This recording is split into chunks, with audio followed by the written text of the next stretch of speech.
For 200 years, a single family dominated India and astonished the world. A family known to history as the Great Mughals.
The Khyber Pass, famous not only for its wild, romantic scenery, but also because this is the gateway from rugged Afghanistan to the riches of India.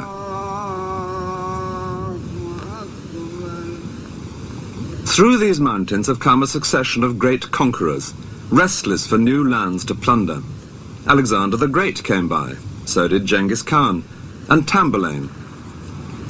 And if today the armed men are more local, in recent years most often the Mujahideen from Afghanistan, this remains a dangerous and exciting place, with the promise, once over the top, of India.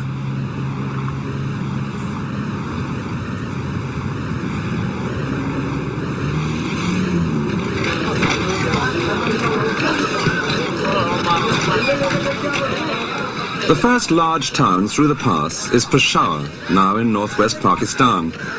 This has always been a busy meeting place of merchants and adventurers, and no doubt the armies of those conquerors contributed their bit too to the racial mix, passing back through here with the spoils of India on their way home.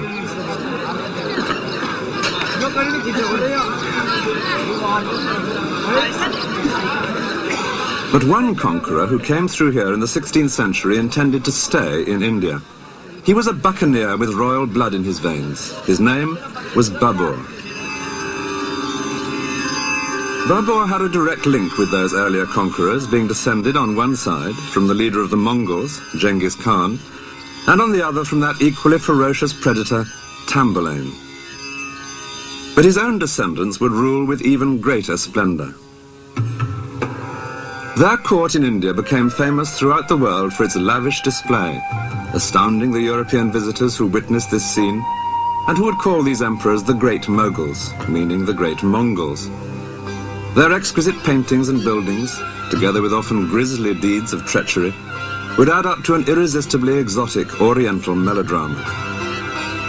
The family liked to imply that they ruled almost the whole world, enabling the lion to lie down with the lamb. But the early days of Babur himself had been very much humbler. His father had ruled a small kingdom to the north of Afghanistan, but he died when Babur was only 11, and his inheritance was grabbed by a stronger neighbor.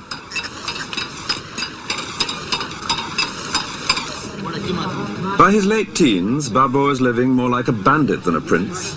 He and a few followers would roam around, seizing cattle, territory, wealth of any kind. In such a violent world, the villages and towns were all fortified, as indeed most of them still are today. And Babur describes vividly in his diary how he and his men would ride out at night to attack just such a place as this. Under cover of darkness, they would place their ladders against the wall. Often they were seen and had to ride away disappointed, but sometimes they got in, and then, after an exhilarating hand-to-hand fight in narrow lanes, they would take what they fancied, or perhaps persuade this particular village to join their league. Babur's following steadily increased. He was a leader who inspired great loyalty. And then there came a great breakthrough. In 1504, when he was 21, he captured a rich, sophisticated city, one which he would hold for the rest of his life, and which he came to think of as his real home. It was Kabul, now the capital of Afghanistan. Set among mountains to the west of the Khyber Pass, here was an ancient city in which Babur and his followers could settle down to a more civilized existence. The main cultural influence on this part of the world came from Persia. Babur, himself a keen poet and gardener, was able now to indulge in traditional Persian pleasures, of a kind which he and his family would later introduce to India.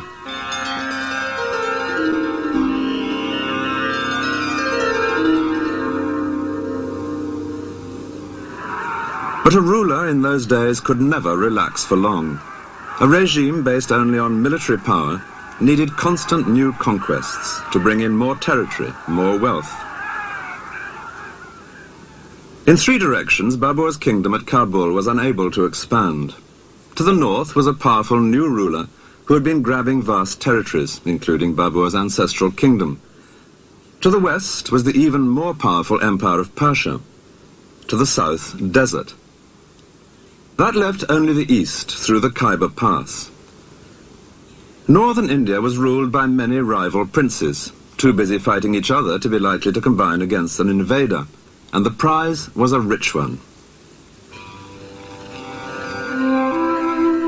India was fertile, and an army could advance unopposed in these vast plains after victory in a single pitched battle. When the time for that battle came, Babur would have one great advantage, a magic new weapon.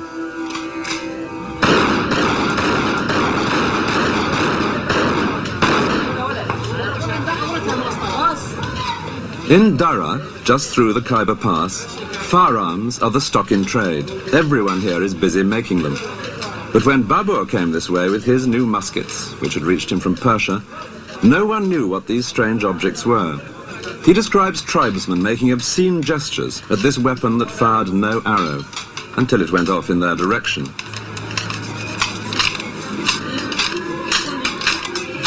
Nearly 500 years later, the magic of the musket may have been explained away, but it remains as important as ever to get hold of a good weapon, and people here will drill whatever barrel you require.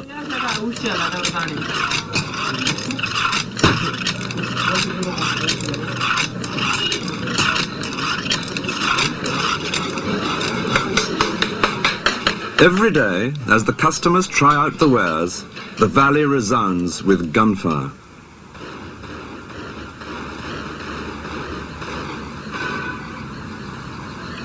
In addition to his muskets, Babur had some very elementary artillery. He had a Turkish gunner by the name of Ustad, meaning master, who'd been able to cast a mortar for him. A tubby vessel, something the shape of a deep vase, which when tilted upwards could fire a large stone for almost a mile. Babur had vastly enjoyed watching the hot metal being poured to cast this ultimate deterrent, and he loved the excitement when it was fired. The mortar could only manage 12 shots a day, so each one was something of an event, of which Babur kept himself well informed. A typical entry in his diary reads, "At the midday prayer, a person came from Ustad saying, 'The stone is ready. What is the order?' The order was, 'Fire this stone off, but keep the next till I come.'" But if the big mortar was just a wonderful toy, it was the muskets which would make the real difference. When Babur advanced into India, he would face a vast array of elephants and cavalry, a living force far greater than anything that he could match. But with his muskets, he was able to rely on a tactic which is now familiar to all of us from countless westerns. He lashed together 800 wagons with rawhide ropes, and behind this barricade, his musketeers only had to wait till the vast, glittering ranks of Indian elephants and cavalry came within range.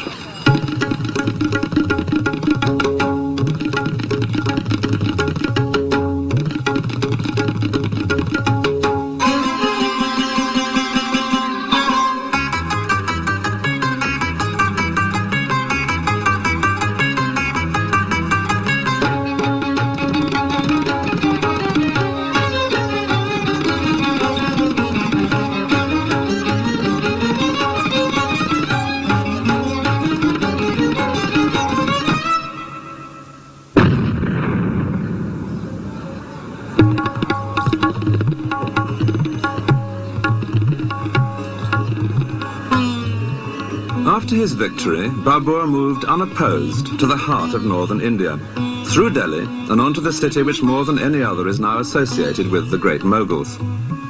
All the famous buildings here in Agra were created for Babur's descendants and their families. The Taj Mahal is but one of many.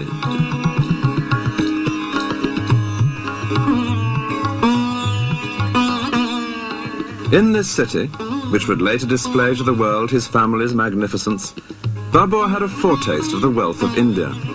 Among the booty captured here was a rather large diamond, the Koh-i-Noor, which is now the jewel in the crown of the British crown jewels.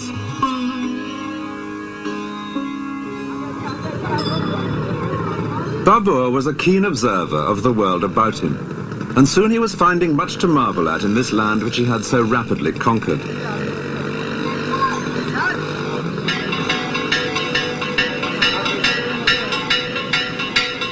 Here was a culture entirely different from the Muslim world, which had so far been the limit of his own experience. A scene of colourful and noisy ritual, and one in which women, whether in stone or in flesh, played a far more visible role, as here in a temple in Udaipur.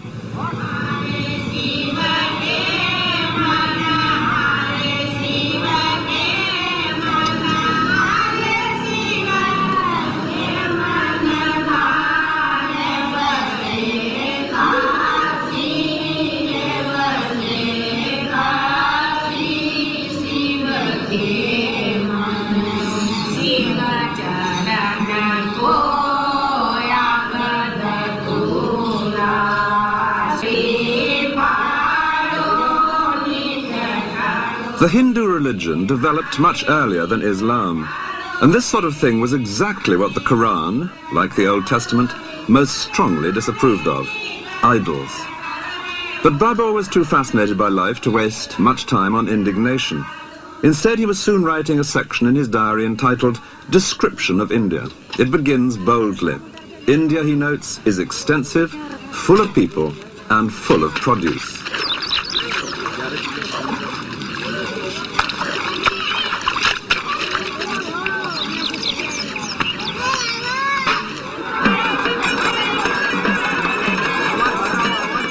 It was the profusion and colour of life in India that most amazed Babur, as indeed it does any visitor today. And he was astonished by the number of craftsmen, though he does complain that it was impossible to get a decent pair of trousers made.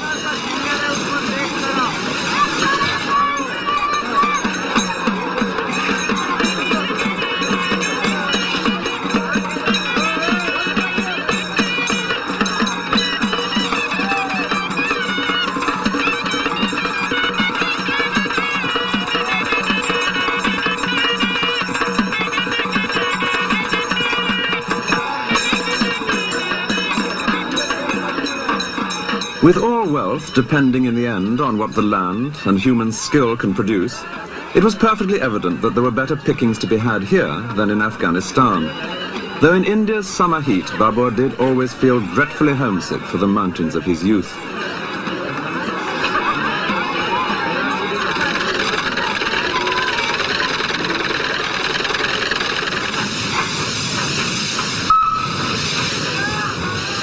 The Hindu city of Gwalior, 80 miles south of Agra, was the place where Babur noted down his impressions in great detail.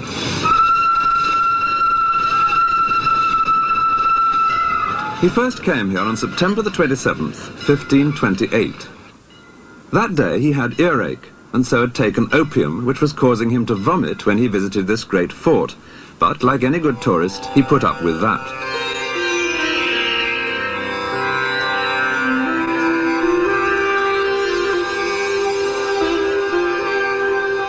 The palace had been completed only 20 years earlier, and it greatly impressed Babur.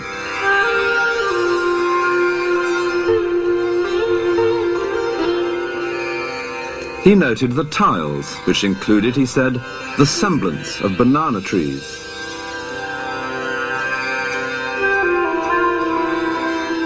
What struck him most was the work of the masons. These were, he wrote, wonderful buildings, entirely of hewn stone. Indian masons have always treated blocks of sandstone as freely as carpenters in other countries shape and carve planks of oak. Here in these courtyards was a Hindu architectural tradition, which Babur's grandson, the Emperor Akbar, would later put to excellent effect. There was one aspect of Gwalior which deeply displeased Babur, the famous Jain carvings in the rock face. These idols, confided the emperor to his diary, are shown quite naked, without covering for the privities. I, for my part, ordered them to be destroyed. Upon his orders, the faces and the offending privities were smashed. Modern restorers seem to have partly agreed with him. Only the faces have been replaced.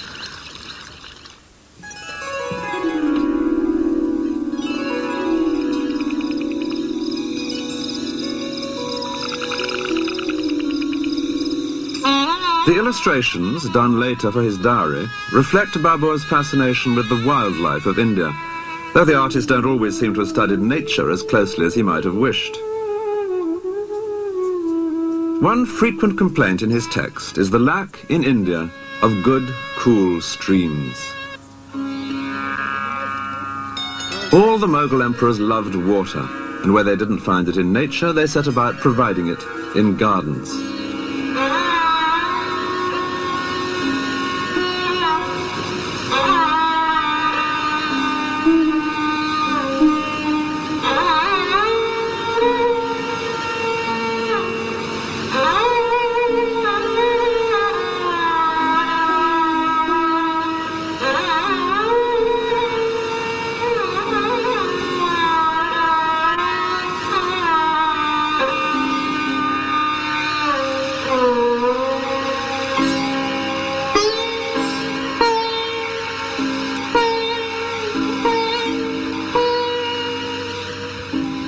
This garden in Agra, the Rambagh, is believed to have been laid out by Babur himself. It follows the rectangular system of the water gardens of Persia, just as in the paintings. Water flows through the channels laid for it and tumbles and trickles into pools, as the engineer carries out the plans approved by Babur himself. He had made several such gardens in Kabul, and the ones he created here in India no doubt helped to remind him of home.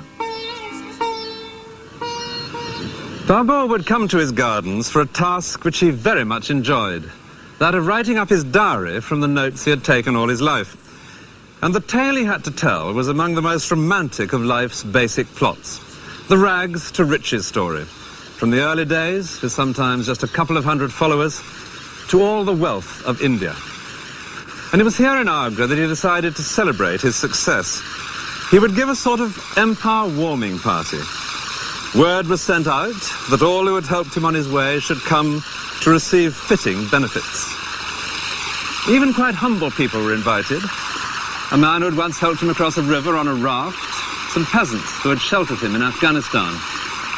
It took a couple of years for all the guests to arrive, and then there was a huge feast, with Babur under a pavilion in the centre, and the guests stretched out in a great semicircle of 100 yards or more.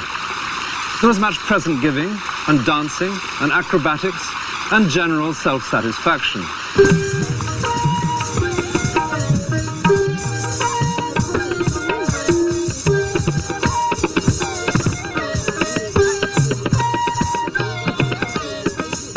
In India's climate, most celebrations still take place in the open air.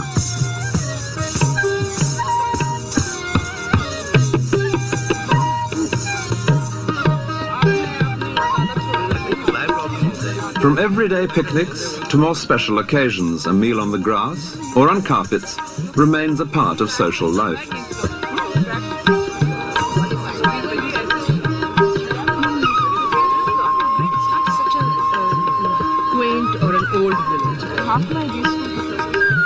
It's nearly 500 years now since Babur's great feast, but the music, the food and the clothes here today are still true to the past, though at Babur's party the only women would have been the dancing girls.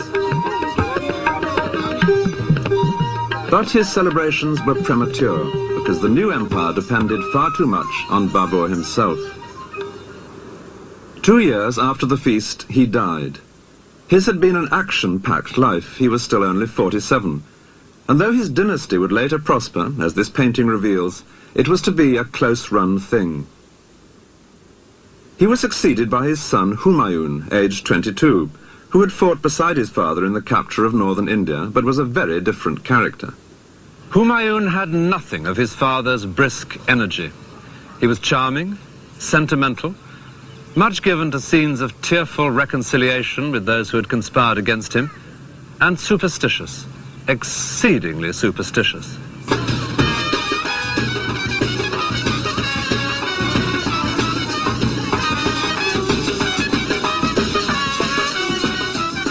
The superstition that dominated Humayun's life was one that is still an everyday feature of India.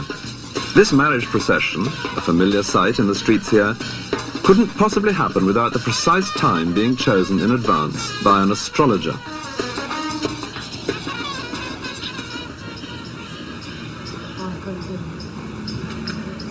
The mysterious compulsion to have one's horoscope done is not confined to the East. But Humayun tried to organize his entire civil service by the signs of the zodiac, far more ambitious than the simple personal attention that most people want from the astrologer. In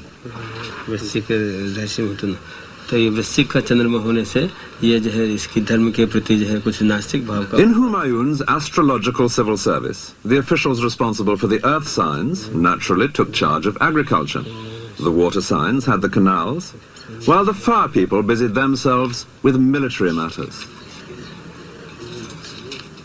But astrology won few battles, and soon the Mughal armies were suffering some unpleasant shocks. Humayun himself had to make several humiliating departures from the battlefield, including one hurried escape across the Ganges, hanging on to an inflated goat skin.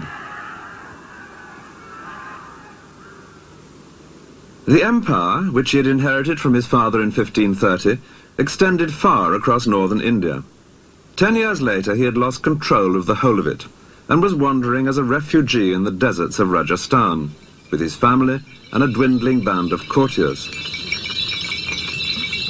Their circumstances were already bleak, but there was worse to come. In the heat of the desert, there is no greater relief than to come across a working well. But this was to be an increasingly rare sight that summer for Humayun and his family. They began to find that most of the wells they came across were dry. They had been filled with sand, the buckets were clogged and empty.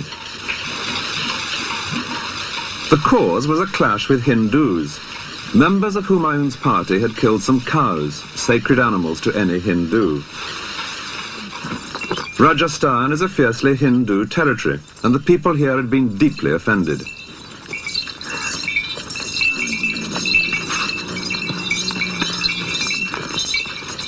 It was because of this sacrilege that the wells were being filled by followers of the ruler of Jaisalmer, one of the great desert strongholds of Rajasthan.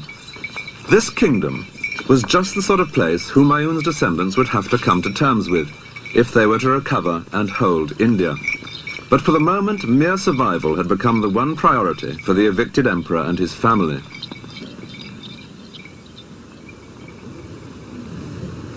They plodded hopelessly on, though one small miracle, which was often later retold with delight in family history, did seem like a good omen.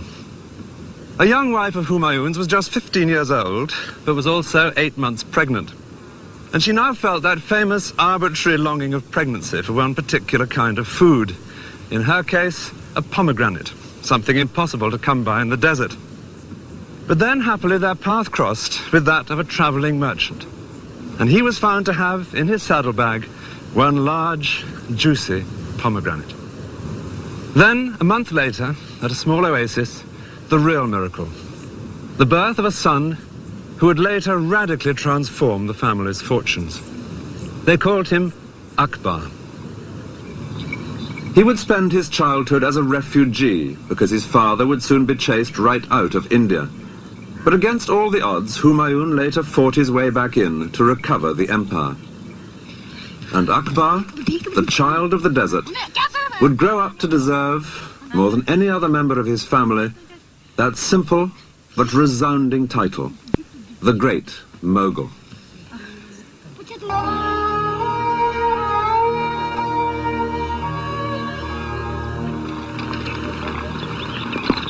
The powerful fort of Rohtas in Pakistan was built during the boyhood of Akbar, the greatest of the great Mughals.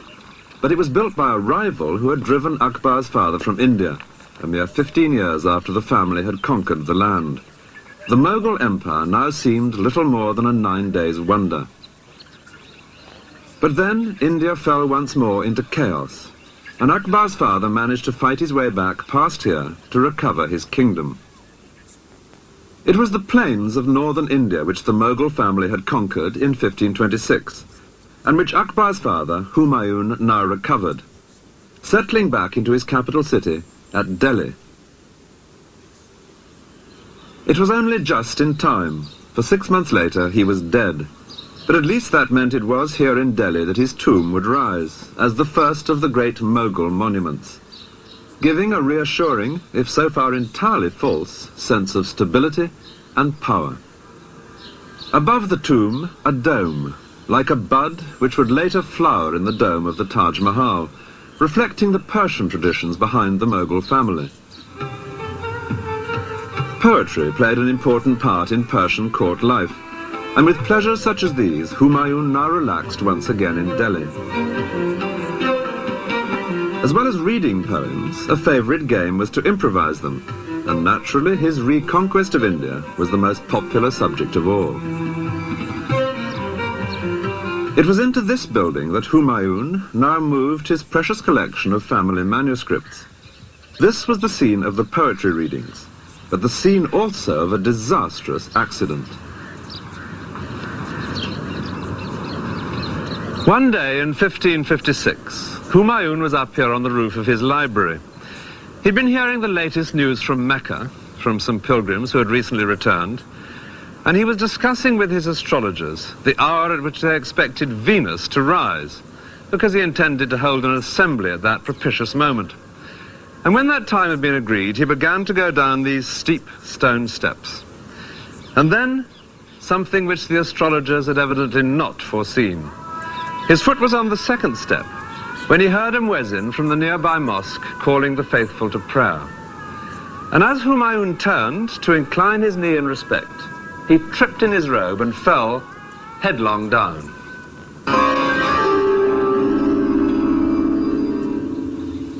He died 3 days later. And in such an unstable empire, the sudden death of the emperor automatically meant a political crisis. Humayun's son, Akbar, was already an experienced soldier, even though he was still only 13 years old.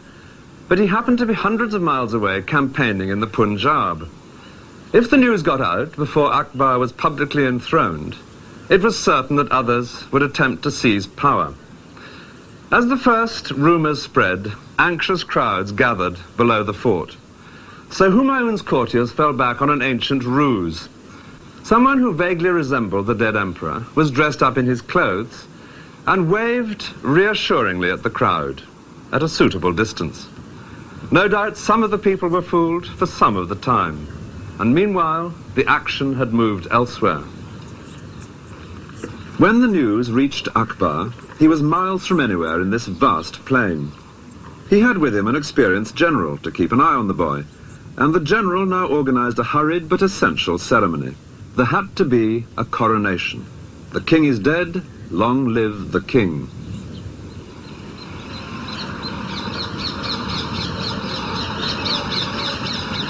It's quite a pilgrimage now to get to the platform which commemorates that event.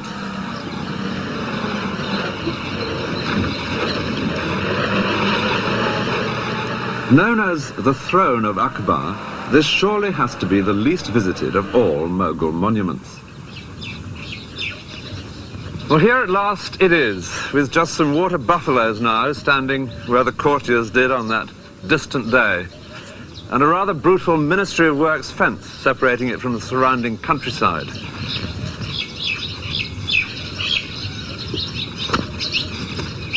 It's in a very dilapidated state, but you can just see how it must have been as a Mughal monument. Here, for example, water would have come rippling down over a carved stone, a very Mughal detail.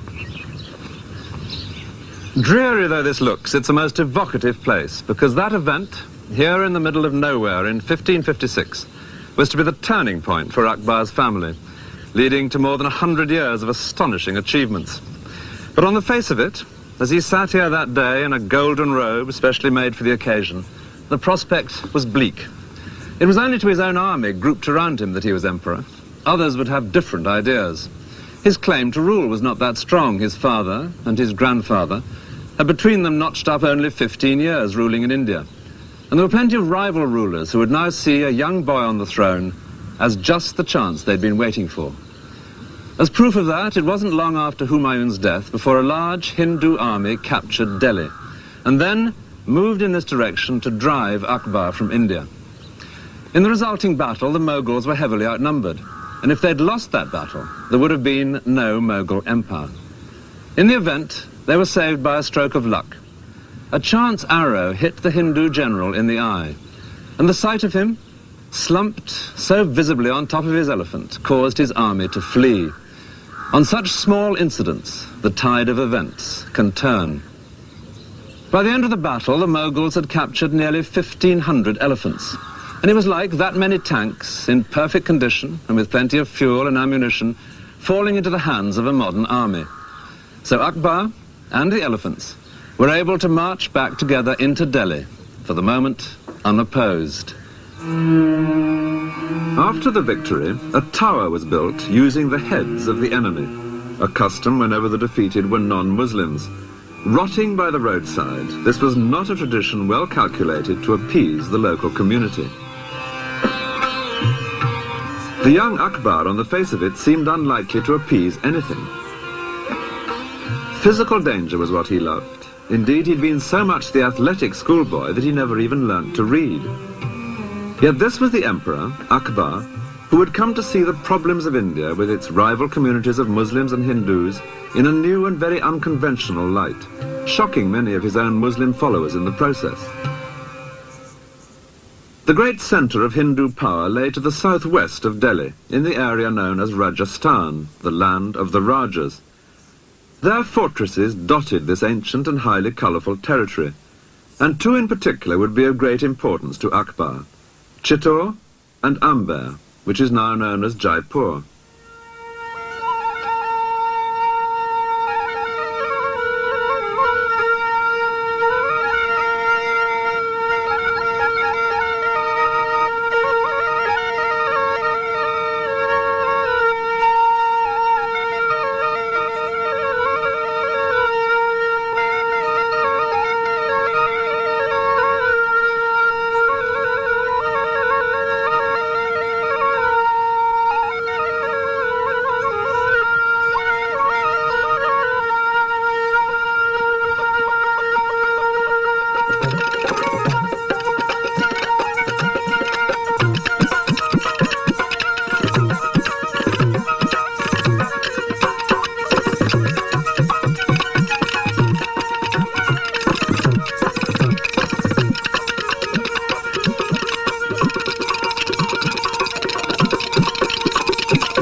At the top of this fort in Rajasthan, there is a most unusual feature: a seat. It's perfect now for enjoying a quite spectacular view, but that wasn't its purpose. It seems that this was a throne for use in times of siege.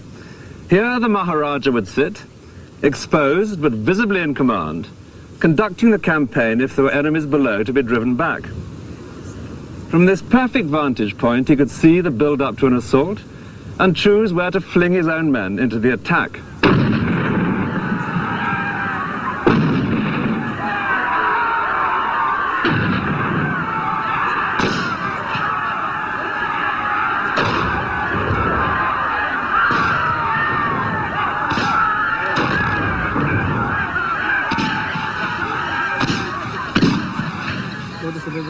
The ferocity of the fighting men of Rajasthan, the famous Rajputs, was legendary. They were known as the greatest warriors in all India, reckless in their courage, a reputation sustained by their habit of going into battle high on opium. These were people that Akbar would either have to subdue or make friends with. The rulers of this particular fort later became known as the Maharajas of Jaipur. They came to terms with Akbar, and the beauty of their city, the largest in Rajasthan, suggests that there were advantages in doing so.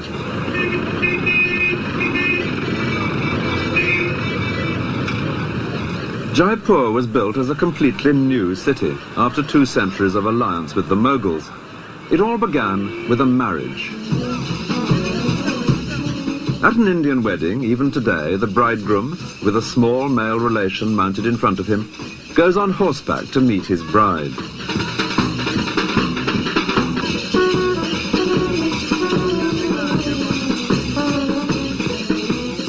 But when Akbar took a wife from the ruling family here in 1562, it was out of the question that he should ride to her. It was she who was sent to him.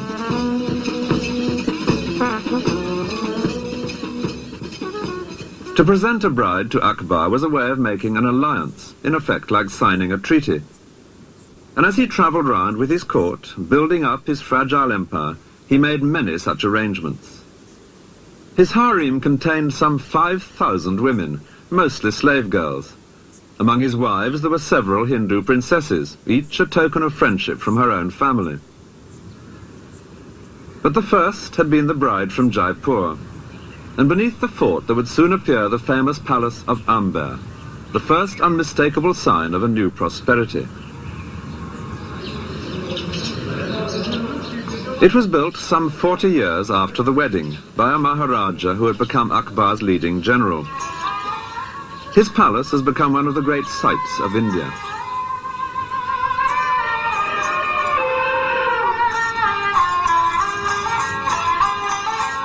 For the tourists, an elephant ride up to Amber is a compulsory item on everyone's schedule.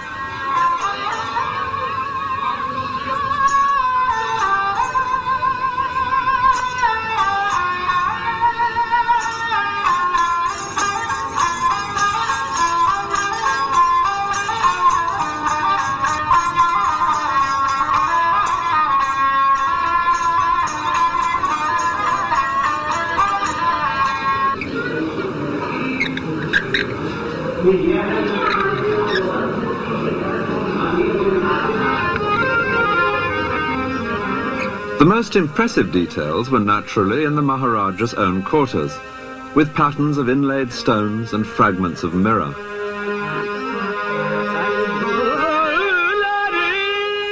Here, in pavilions placed between the public part of the palace to one side and the harem to the other, the ruler could entertain either outside visitors or his own women, in surroundings that would delight them all.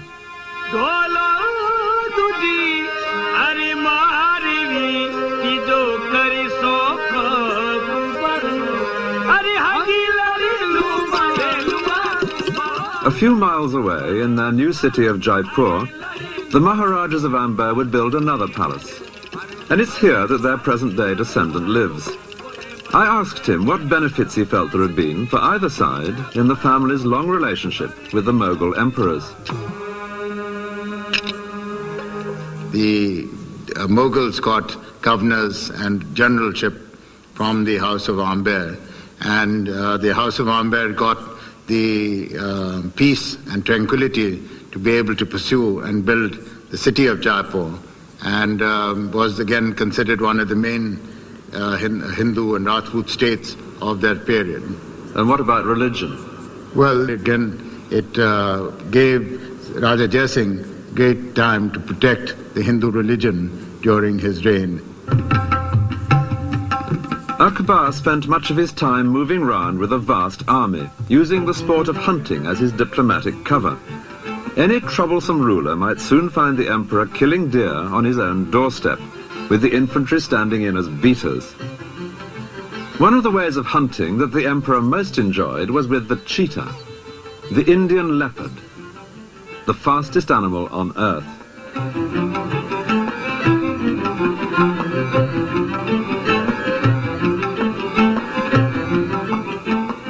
It can be unleashed for the kill like a hawk.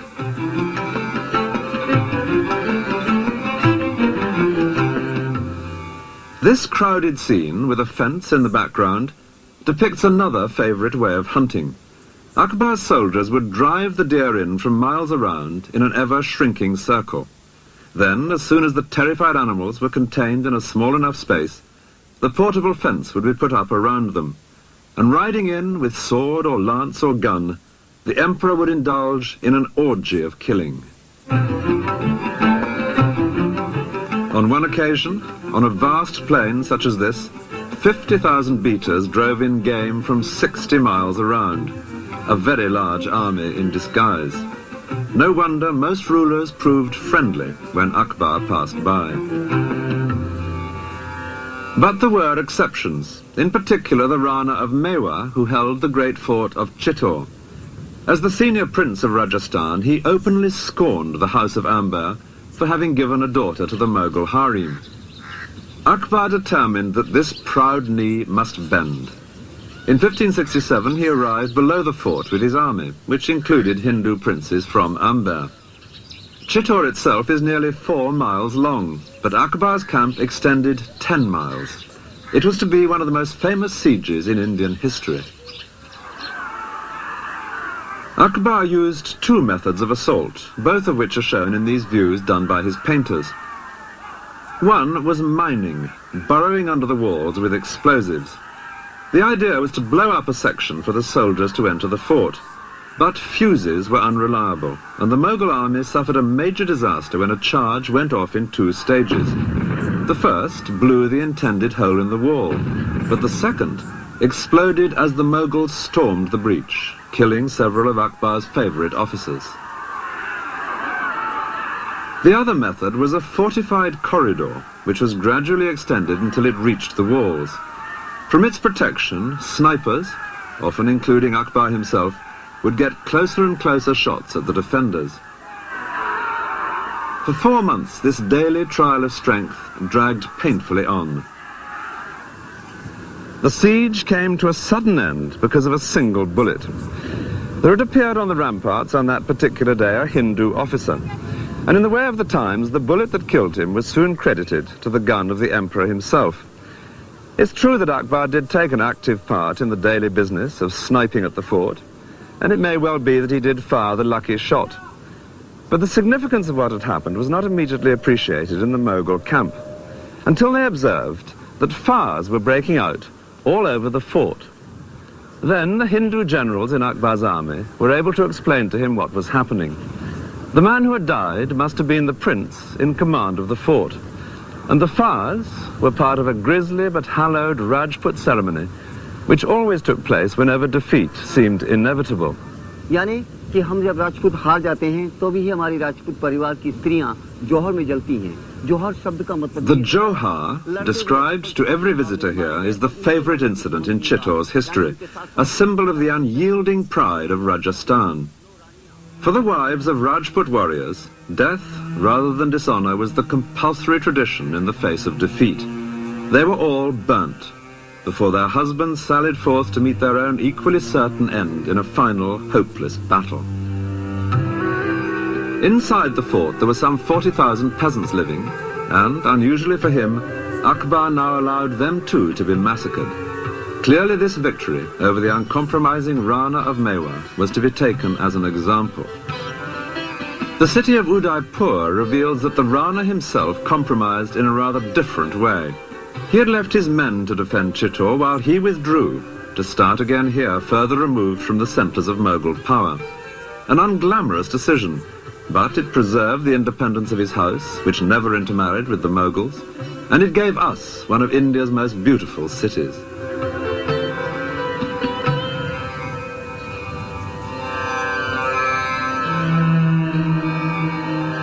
Today, the Rana of Mewa still feels it a matter of pride that the Mughals were kept at arm's length. Now, we knew that if we were going to compromise with the Mughals, We would not be allowed to live with any self-respect in a Mughal court, and therefore we were very keen to protect our self-respect. The other reason is that our family is religious, deeply religious, and we believe in the values set out in Hinduism. And people look up to our family as the custodians of Hinduism. And whenever the Hindu faith and the Hindu religion was threatened, we were not prepared to compromise, and we fought for protecting the faith. To celebrate his victory over the Hindus of Chittor, Akbar made a pilgrimage to a great Muslim shrine. It was to Ajmer that he went, to visit the tomb of a saint who had brought to India the more tolerant strain of Islam known as Sufism. His shrine remains a holy place today.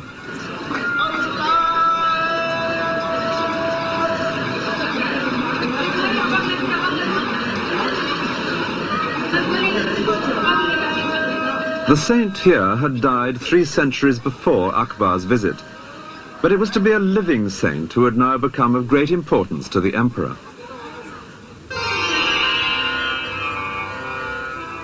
Fatehpur Sikri is on the itinerary of most visitors to India today, but in the mid-16th century it was just a minor place of pilgrimage. There was a saint living here of the same tolerant sect as the saint at Ajmer, and like other holy men, he would receive visits from those seeking comfort or advice.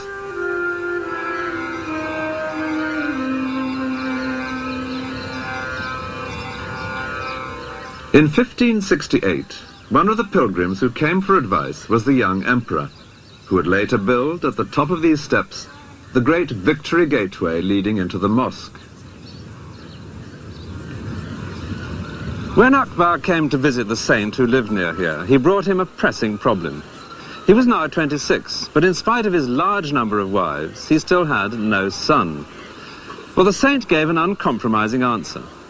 Without hedging his bets, in the usual way of soothsayers, he declared categorically that the emperor would have not 1 son, but 3.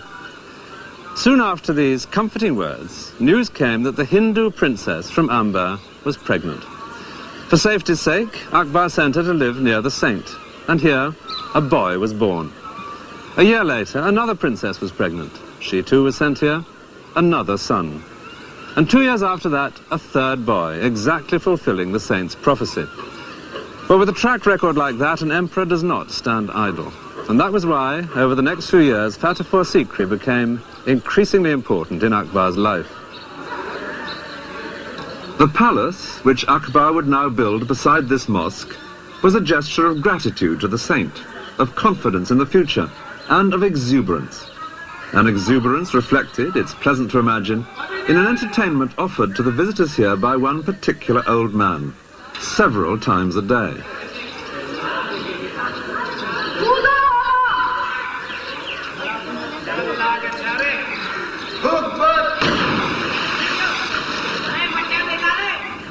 When Akbar began to build here at Fatehpur Sikri, he had been 17 years on the throne. Since that hurried coronation as a boy in the plains of the Punjab, he had turned his shaky inheritance into a stable empire. He was just 30, and there was still much to achieve. But now, with those 3 sons born here, there would be someone to pass it all on to. His family's future had never looked better.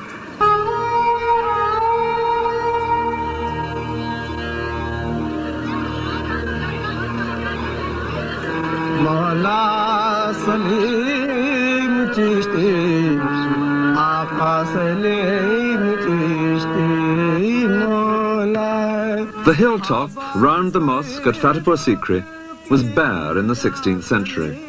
Then at amazing speed an extraordinary group of buildings appeared here, the heart of an empire, all bustle and business. But that lasted just 14 years, after which the place was deserted, and it's remained so ever since. This is not a ghost city, it's a ghost palace.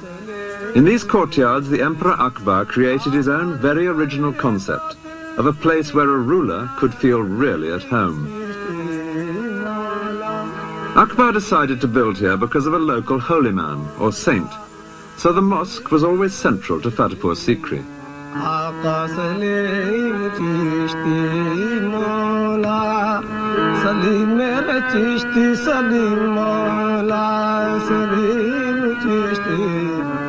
The saint died soon after the building work began, but then a saint's tomb, properly tended, can be almost as propitious as the saint himself. Clad in fine white marble, which was added by Akbar's grandson, the tomb is the centerpiece of the courtyard.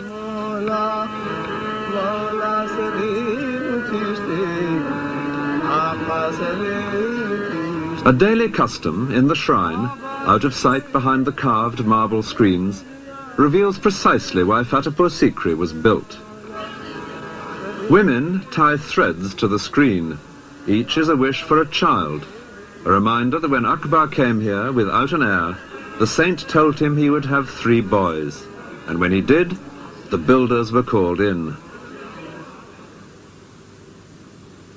Akbar chose a Hindu style of architecture, and no doubt most of his labourers were Hindus too. Certainly the women.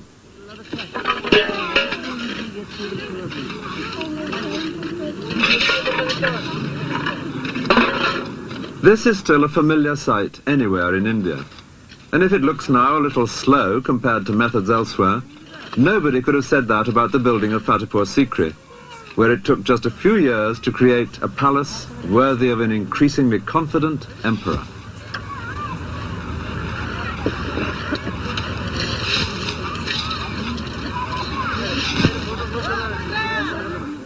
This was the area over which Akbar, at the age of 13, had inherited very shaky control. And this was the stable empire which he in his turn would hand on some 50 years later. Delhi had been his father's capital. Agra would eventually become his own. So the saint's home at Fatehpur Sikri, in addition to being so propitious, was strategically placed at the heart of the empire. A visit to Fatehpur Sikri is the best way of discovering the kind of life that went on around a Mughal emperor. Yes, coming.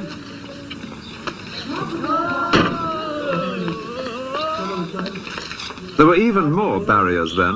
From the Mughals to the British to today, there is nothing new about Indian bureaucracy.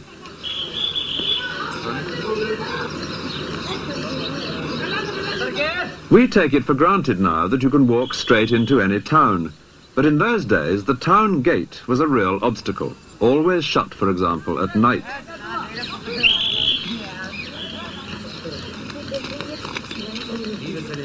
This next gate was the entrance to the palace itself. Whenever the emperor came through here, there were musicians playing for him in the room above. But for the rest of us, the name of this one has a somewhat familiar ring. It was known as the Naubat Khane, which means roughly the house of taking one's place in the queue. Well, there's little danger of a queue today because now hardly anything comes through here except tourist buses. But then, as the remains of these shops reveals, this was a bustling commercial thoroughfare. The traders can be seen in this painting, and beyond them the next gate. For Fatehpur Sikri was a series of concentric circles. With the emperor at the center, each circle became more private, more difficult to get into. It wasn't till this courtyard that you might catch a glimpse of the emperor himself. He would appear here each morning to hold public audience, from his raised throne pavilion on the far side. This is Diwan-e-Aam, the hall of public audience. Emperor used to sit in the center and both side ladies, and downside all ministers. Public used to sit there. The public consisted largely of officials who attended to hear the judgments or decisions that the emperor had made in private council. In the next courtyard stands the extraordinary building which Akbar devised for that private council. It has an interior which is no use at all to anyone except an emperor. It's a single high room with this massive pillar in the center. Down below would stand those who were going to hear the emperor's discussions, but not take part in them. Clerks, for example, recording what was said. The purpose of this great pillar is not immediately clear. In fact, it's a very high throne, as can be seen from above.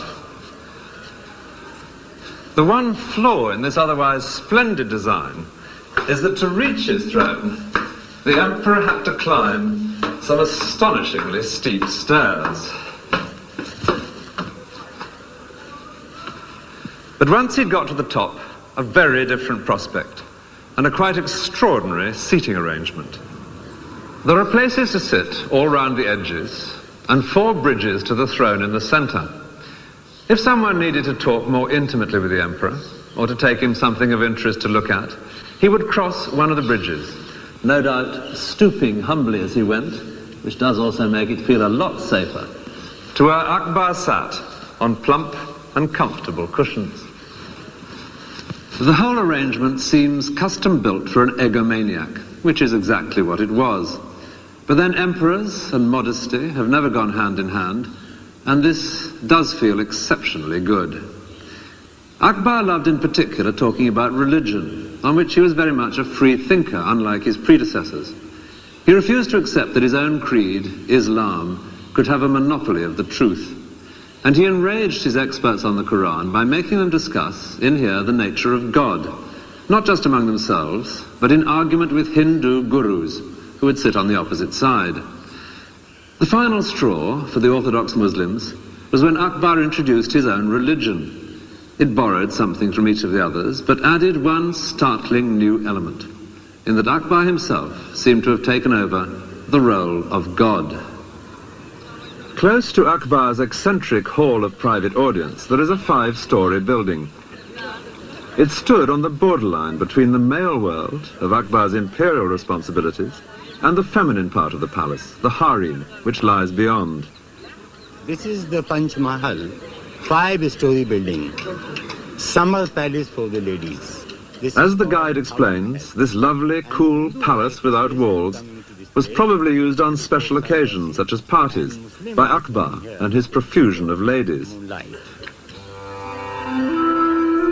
The women would come to it from their enclosed quarters beyond, an area into which in those days no man, except the emperor himself and male members of the family, would ever go.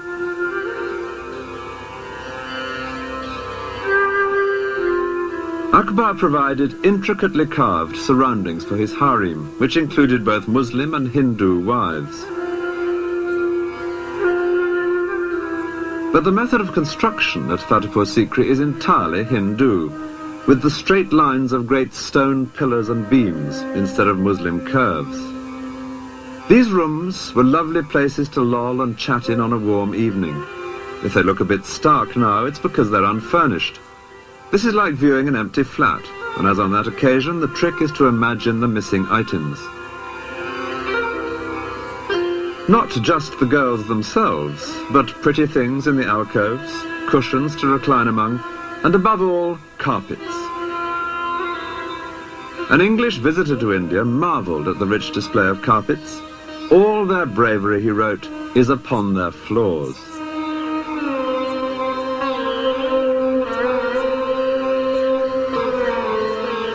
In many Indian villages, carpet making in the traditional way is still an important industry. The sound here is that of the various foremen, calling out which colour of wool is to go where to form the pattern.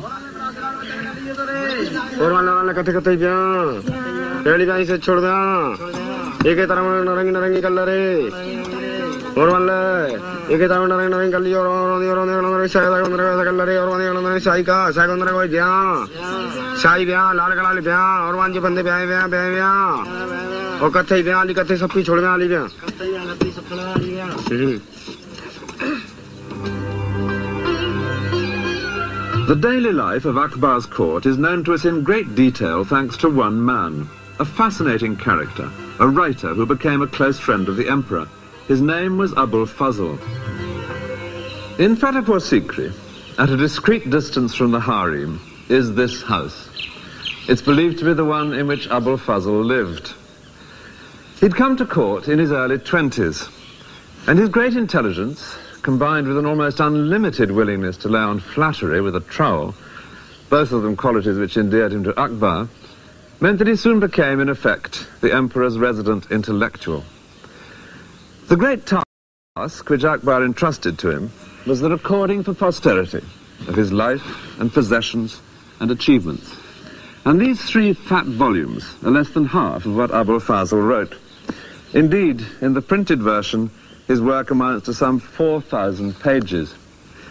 The greater part of that is his history of Akbar's reign. And this was a project organized with a thoroughness typical of the emperor. Orders were given that all his elderly relations and the oldest palace servants should write down everything they could remember about the past. As to the present, there were now to be 2 scribes on duty every minute of the day, noting down everything that happened. An Englishman visiting the Mughal court wrote that no part of the emperor's day goes unrecorded. No, not so much as his going to the necessary, or how often he lieth with his wives, and with whom, so that it may appear in the chronicles. Well, the chronicles were what Abul Fazl provided, and illustrating them became the most important task for Akbar's great studio of painters. In this house there lives a family of painters who have practiced their craft here for generations, for the most part producing images in the traditional styles of the past.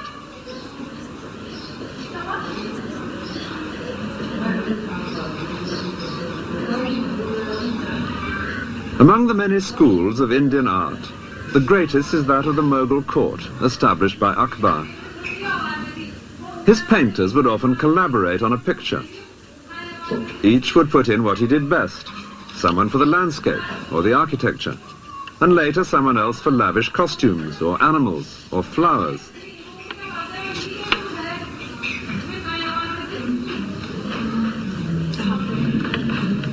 And always someone for the most skillful task of all, the faces. They had to be recognizable.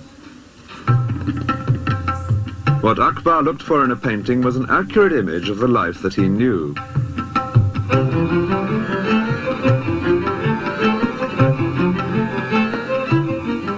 He took a keen personal interest in his painters. Pictures were regularly brought to him for his comments or approval. As a result, the work of his studio adds up to a fascinating visual archive of how things were done.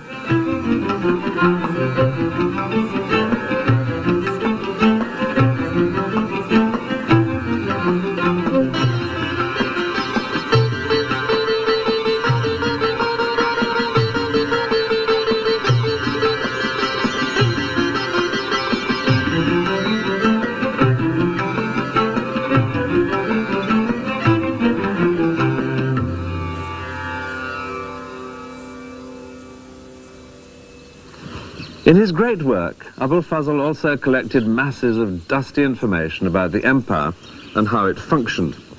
Statistics, for example. There are columns and columns of them, and they run on for page after page after page. And then there are fascinating nuggets of very unexpected information. The ranks of the camels and their servants, or regulations for oiling camels and injecting oil into their nostrils. Whenever anything worth having has been invented, it's invariably credited to Akbar himself.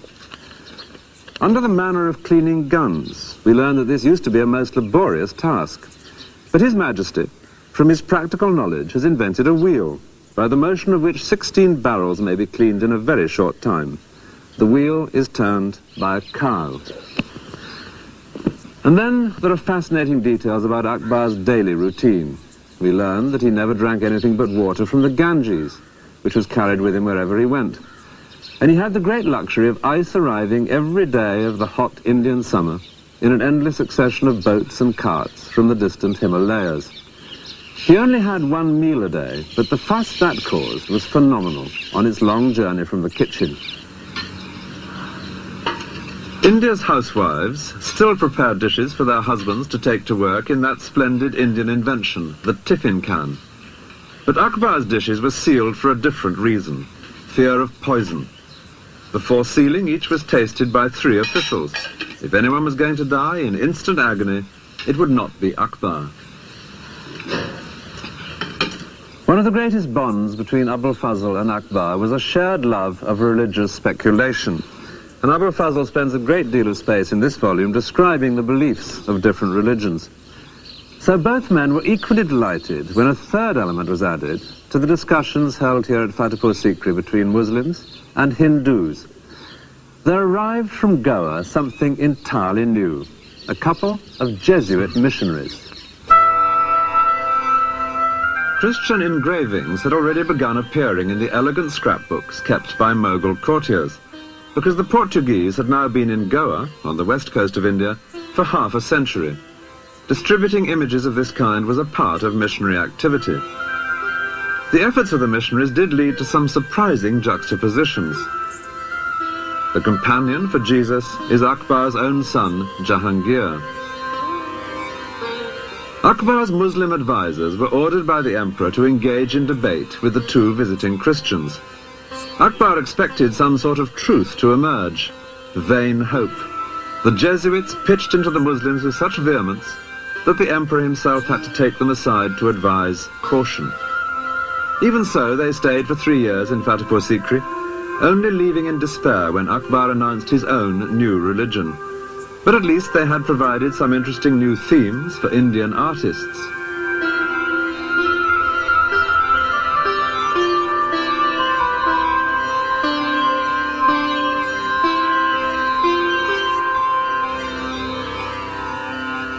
Abul Fazl is seen here presenting part of his great work to the emperor.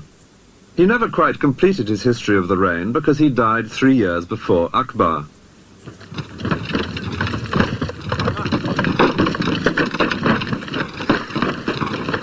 This romantic place, by the name of Orcha, 100 or more miles south of Fatehpur Sikri, was where Abul Fazl met a violent death. And how the free-thinking intellectual came to this improbable end at the hands of the man who ruled here requires some explanation.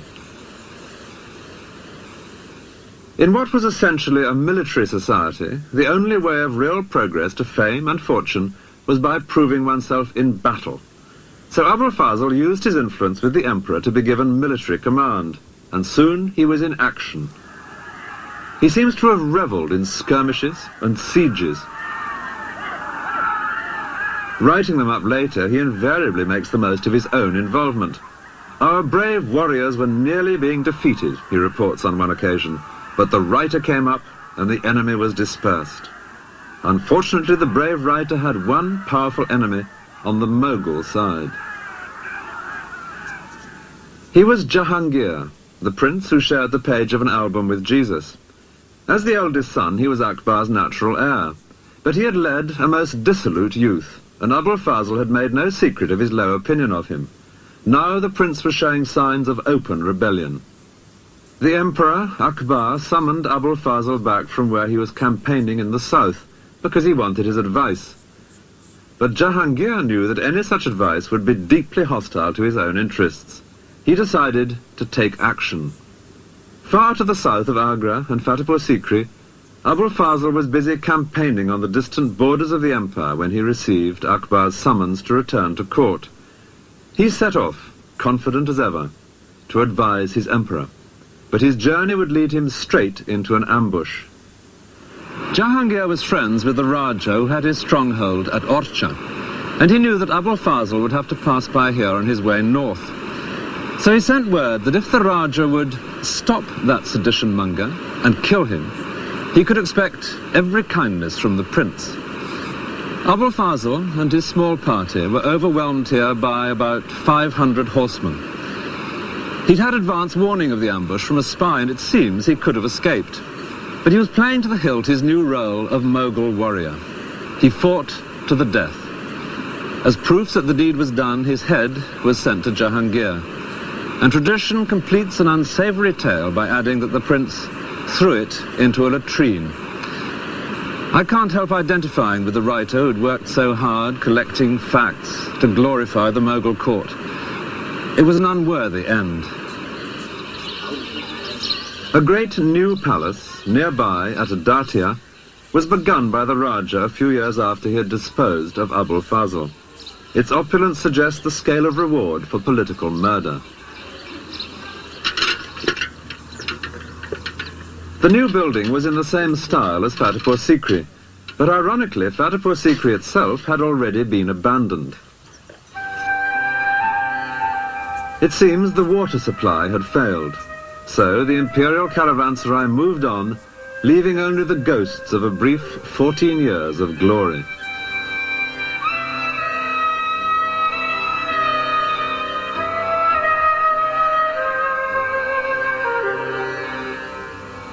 From 1584, Agra was where the emperor now once again made his headquarters, within the magnificent great sandstone walls which give the Red Fort its name.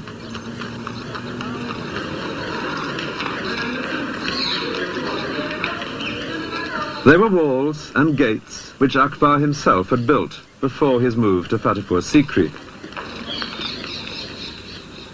The last years of his life were darkened by the question of the succession.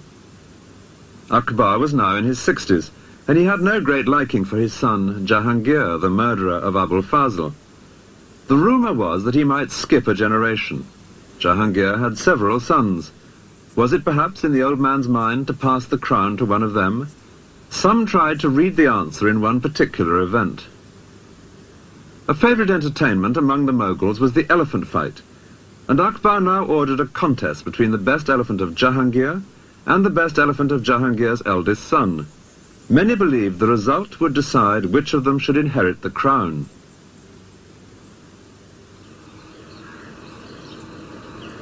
These elephants are high on the wall of the Red Fort at Agra, above where elephant fights invariably took place.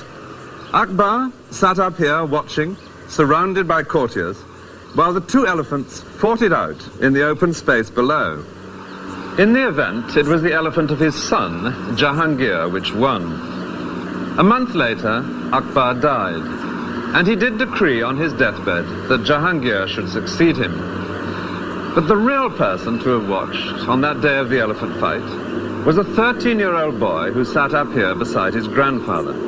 He was a younger son of Jahangir, who had become known as Shah Jahan, and he would add a new and darker strain to his family's history. He would kill brothers, nephews, cousins on his path to the throne. After 3 generations of peaceful inheritance, the dynasty of the great Mughals was about to plunge into the most lurid of Oriental melodramas. But first, a tomb for the emperor. Akbar's monument near Agra perfectly reflects his achievement. Parts are in the Hindu style, and parts in the Muslim tradition of arches and minarets. It's a mixture in keeping with Akbar's own vision of harmony between the two communities of India, and its imposing mood does justice to the man himself. He had indeed lived up to the bold name he had been given, for Akbar, in Arabic, is the everyday word for great.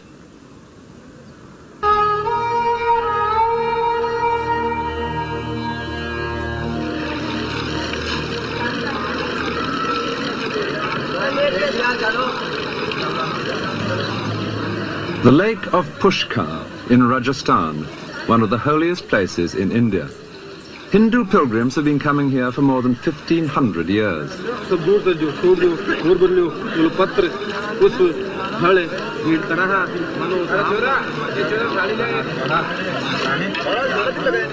But Mughal emperors came too to see the pilgrims, in particular Akbar's son Jahangir. Jahangir loved to observe everything that went on in his empire, including the details of the various rituals.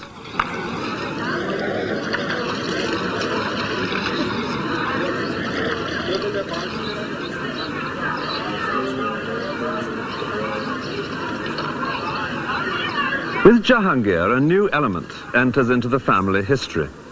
He was the first great Mughal to inherit a stable empire, which meant that he was also the first who from the start could relax and enjoy himself. That would involve throughout his life the consumption of far too much alcohol and opium, but it also meant that he could indulge a skeptical and inquiring mind. When he came here to Pushkar one day in 1615, he was told, as no doubt every visitor was, that this holy lake was bottomless. Well, the tourist is supposed to reply, how fascinating. Not Jahangir. He called for a plumb line and sent men out in boats all over the lake. He was delighted to be able to prove that at no point was it more than 18 feet deep. But somewhere beneath these waters there are some pieces of broken stone which suggest a darker side to his character. He saw a Hindu idol which suddenly offended him. Imagine the consternation here when he had it smashed and thrown into the lake. The reign had begun with a grisly example of a sadistic streak in Jahangir. His eldest son mounted a feeble rebellion against him, and in Jahangir's reaction there was too much of macabre humour. His son's two closest accomplices were sewn up in the wet skins of a newly slaughtered ox and ass, complete with head and ears, and were then seated on donkeys to be paraded all day through the streets. It was a death sentence with a built-in element of gamble. The question was whether the heat of the sun would shrink the skins enough to suffocate the men. By the end of the day, one of the two was dead. Meanwhile, the prince himself was being forced to ride an elephant down a street lined with stakes, on each of which one of his supporters was impaled alive. The prince was later foolish enough to attempt a second rebellion, and this time his father ordered him to be blinded. He would spend the rest of his life moving round with the court as a prisoner. From time to time, Jahangir did see him, but he noted in his diary he found the prince depressing. Fortunately, this strain of cruelty was to be rare in Jahangir's reign, though at the end of it far greater family violence would break out. Before then, though, there were to be 20 years of peace and prosperity, during which the arts of Mughal India would flourish as never before. Akbar had set up the imperial studio of painters, but under Jahangir they would excel in images of often outrageous political bravado. Here Jahangir embraces his great enemy, the Shah of Persia, but meanwhile the Mughal lion has nudged the Persian lamb right into the Mediterranean. Jahangir loved watching animals and birds, and would note their habits in minute detail in his diary.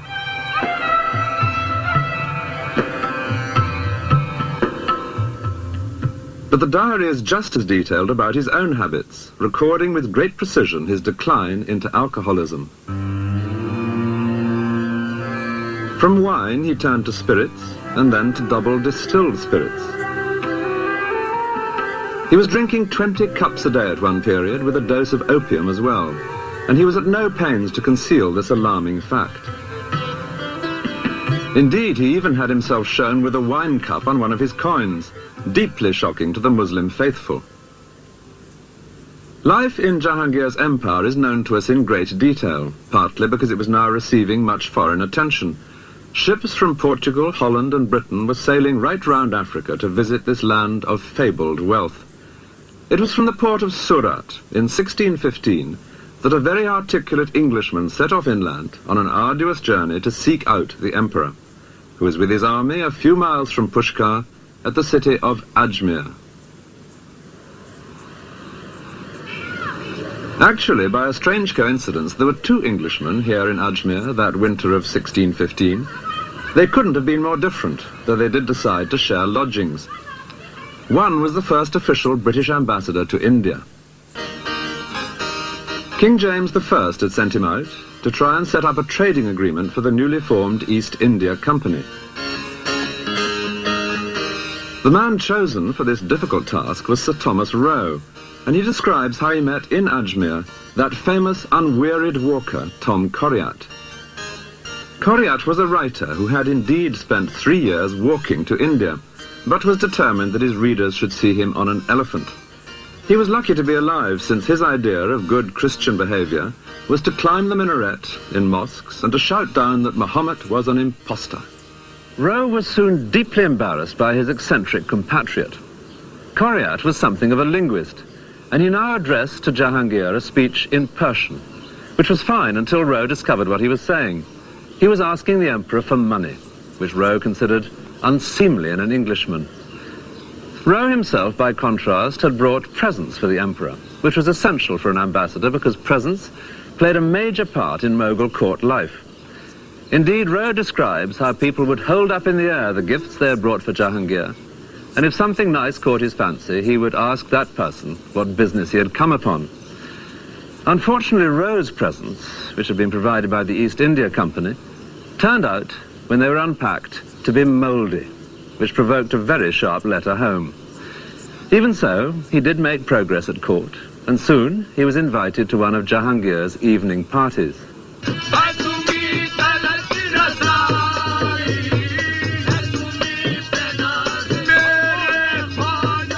A guard at the entrance sniffed the breath of every guest in case he had been drinking, a somewhat hypocritical precaution, Rowe considered.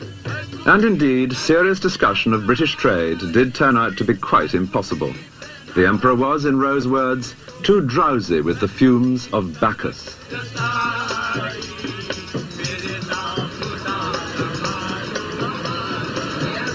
The day came when the whole imperial court was to move elsewhere, and Sir Thomas Rowe stood at this gate to watch the Emperor's departure. He was dazzled by the jewels which Jahangir wore for the journey. A huge ruby and emerald and diamond in his turban, 3 great double chains of pearls round his neck, diamond bracelets at wrists and elbows, and a ring on every finger. But there was one very gratifying touch, almost certainly unnoticed by anyone except Rowe himself. Amid all this finery, tucked into Jahangir's belt, was a pair of English gloves, which Rowe had given him. And then, even better, there passed by Jahangir's chief wife, entirely concealed from sight in a closed English carriage, which Rowe had brought out in parts to be assembled here. There was still hope, he thought to himself, as he took his place in the endless procession of carts and animals and riders, which he calculated must take 12 hours to pass any single spot on the road.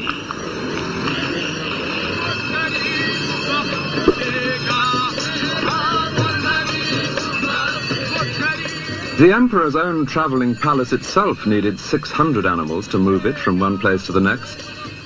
And when the whole city of tents was set up, Rowe considered it one of the wonders of his experience. It was some 20 miles around. Here the daily life of court and government could be carried on just as in a permanent city of stone. After 4 months on the move, the royal caravan came to Mandu, a vast hill fortress, where Jahangir now settled in for a prolonged stay. Here were palaces in which it was a joy to relax after the upheavals of travel.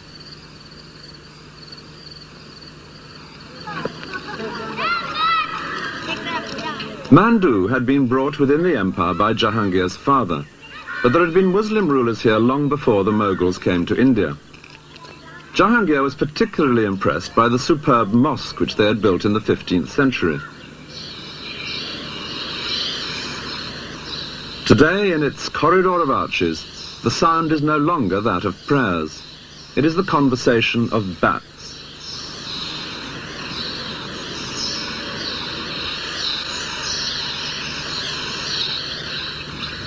Sir Thomas Rowe's first task, after arriving in Mandu with Jahangir's court, was to find lodgings. He couldn't afford the comfortable places that were being snapped up by the rich courtiers, so he set off to look for something within his own means. And eventually, he came across a deserted mosque, which he thought might just do him. And this is believed to be the very one. It's not exactly lavish, but he would make the best of it. First of all, putting screens across the entrances to keep out intruders, and particularly some that bothered him at night. There were lions prowling about. I like to think of him safely barricaded in here with his dwindling stock of presents for important people piled high in an alcove. Now he could get on with the real work of an ambassador, joining in life at court, being seen at the best parties, always trying to get the ear of the emperor. One of the most important parties was on the emperor's birthday. Rowe managed to get an invitation and so saw a central event, the weighing of a member of the royal family against gold and then against silver and jewels. The idea was that his weight in each of these valuable commodities would be distributed to the poor. Rowe doubted that the money would really be handed out, but conspicuous generosity was good for the imperial image, and by now the empire was prosperous.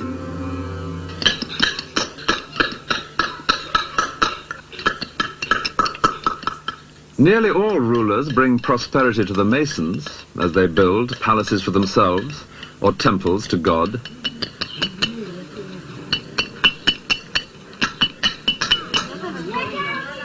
Rather fewer do anything for the peasants. But Jahangir's father had successfully adjusted their taxes and so encouraged them to bring more land into cultivation.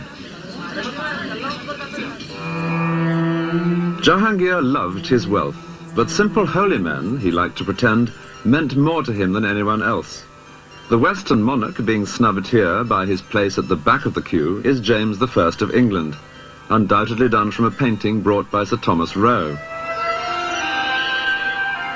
Maybe Roe also got himself invited to a famous party that summer at Mandu, when candles were floated on tiny boats, an idea suggested by the ladies of the harem. They would have watched unseen, hidden from the sight of the male guests.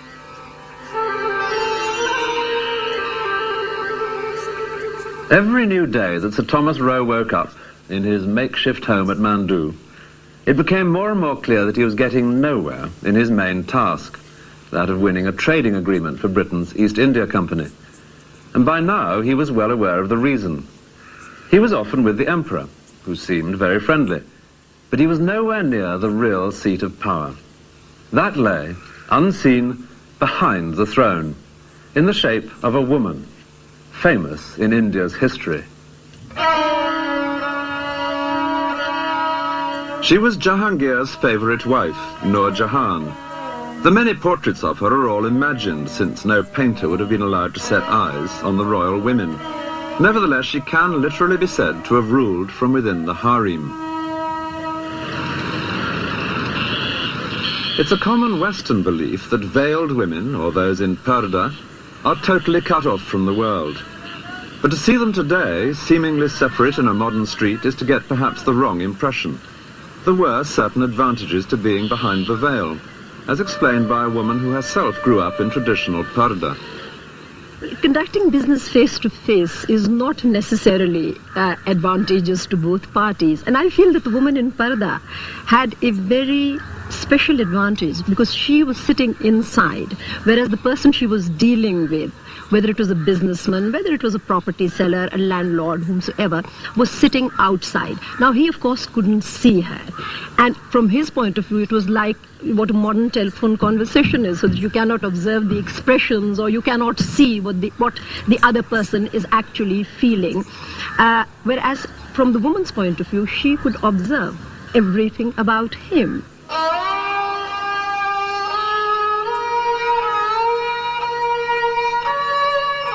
Behind every beautiful carved grille in a Mughal palace, there were attentive eyes and ears. Eunuchs would move in and out of the harem with messages and instructions. Some of the Mughal women even owned ships which traded overseas. So Jahangir's powerful wife, Nur Jahan, was not so much the exception as the best possible example of what could be achieved from behind the veil.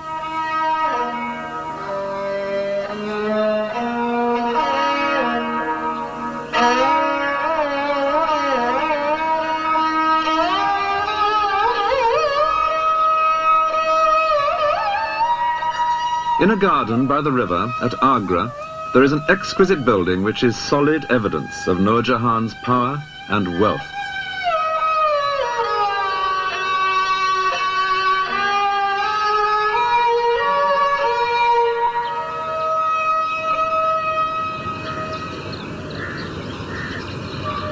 This is the tomb which she built for her father. It's like a perfectly jewelled casket, but done to a monumental scale in the most exacting of crafts. The inlay, in white marble, of intricately shaped and many-coloured stones, each set in so precisely that to the touch alone you could think it an unbroken surface.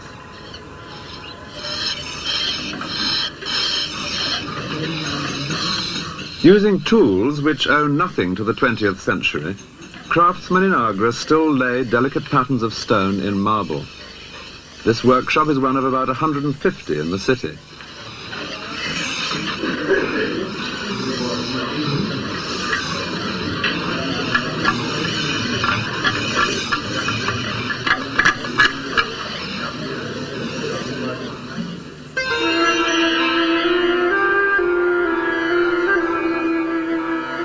The Taj Mahal, which at a distance looks pure white, is decorated all over with this kind of inlay on a massive scale. This is the tomb of Nur Jahan's niece.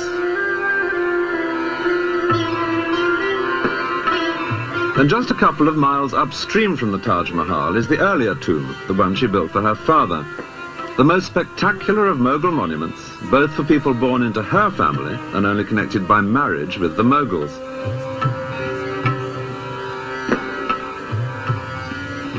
The way in which Nur Jahan's family had achieved this position makes a fascinating story.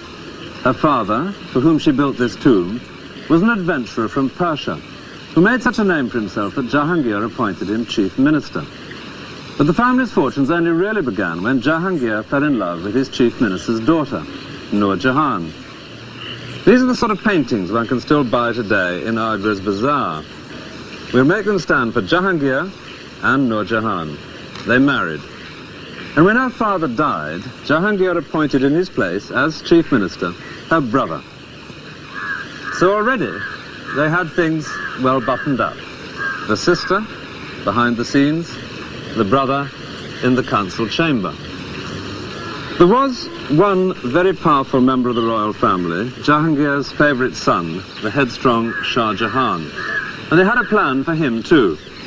The brother had a beautiful daughter, surely the perfect bride for the prince. History would come to know her as Mumtaz Mahal, the favourite one of the palace, the beloved bride for whom Shah Jahan would later build the Taj Mahal. But now this block of power on her brother's side began to distress Nur Jahan, and she hatched a new plot. She had a daughter by a previous marriage, and she now made a favourite of an insignificant son of Jahangir's, someone she could easily dominate, and she arranged for these two to marry, thus balancing the board. One of these two princes would inherit the throne, so it was now certain that one granddaughter of the Persian adventurer must become empress. But which? Time would tell, and probably soon, because Jahangir was by now increasingly decrepit. The wild card in this pack was Jahangir's favourite son, Shah Jahan.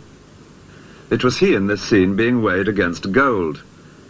But the favours suddenly ceased when Nur Jahan turned against him, and he in retaliation was soon in open rebellion against his father and his stepmother, keeping always on the move to avoid the armies which Nur Jahan now sent out against him.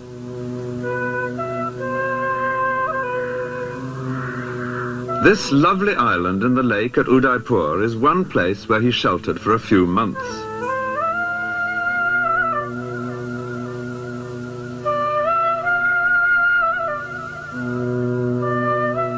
Here, to the south of the empire, he was far enough away to be safe. Yet it was also important to be within striking distance when his father died. And to add to Shah Jahan's difficulties, Jahangir was now spending more and more of his time in the extreme north. Kashmir, he had discovered, was good for his asthma, with its lakes and its cool mountain air. In the last years of his life, Jahangir came here every summer.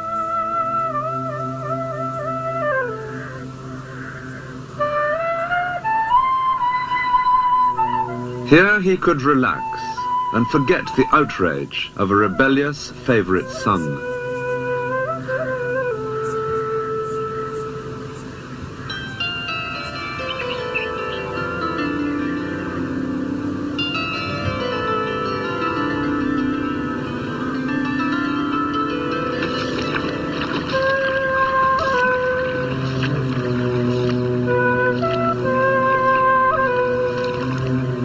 And in Kashmir, in 1627, he died. His life, devoted largely to his own pleasure, had strangely brought his empire peace and prosperity. His death would unleash the violence beneath the surface. Lahore was where they took Jahangir's body for burial. A few miles to the north of the great mosque, there now stand his tomb and those of the brother and sister who had opposing ideas as to who should succeed him. The tomb of Nur Jahan lies today right up beside a railway line.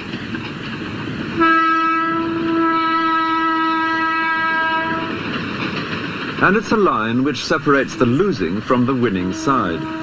Beyond the tracks is the tomb of her brother, Asaf Khan, and it is he who lies close to the tomb of Jahangir himself, for it was his side of the family which won in the fight for the succession. In this final struggle, Nur Jahan's position as a woman, ruling from inside the harem, did at last prove a crippling disadvantage. Her brother was able to rally the other noblemen at court, all of them soldiers like himself, to support his son-in-law, Shah Jahan. And he could seal his sister off in the harem, blocking her chain of command to the outside world. Shah Jahan himself was miles away, far to the south of Agra. But here in Lahore, Asaf Khan now declared him emperor. Eventually, a message of warm approval was received from Shah Jahan, and in it he said that it might be a wise precaution if his male relations were to be, in his delicate phrase, sent out of this world. Asaf Khan took the hint and killed not only the rival prince, Nur Jahan's son-in-law, but 2 nephews and 2 cousins of the new emperor. It was the first time there'd been murders within the imperial family. But Shah Jahan's cruel example was to be often quoted and ruthlessly imitated by his descendants. Meanwhile, Nur Jahan herself was left unmolested, no doubt because everyone knew she was at last powerless and harmless. Shah Jahan gave her a handsome pension, and she busied herself with the second great tomb she had created. It's less delicate than the jewel of a tomb she built for her father in Agra, except where it really matters, inside. In the marble coffin chamber at the heart of the tomb, Nur Jahan provided the most exquisite of monuments to her husband, the indulgent emperor who had made possible her extraordinary career. The inlay of semi-precious stones in marble was a style introduced in Jahangir's reign. On his tomb, it achieves perfection. White marble, supremely worked, was to be the hallmark of the reign of his son, Shah Jahan. But while the surface of Mughal court life was approaching its most brilliant era, so were the internal cracks appearing which would bring the edifice tumbling down.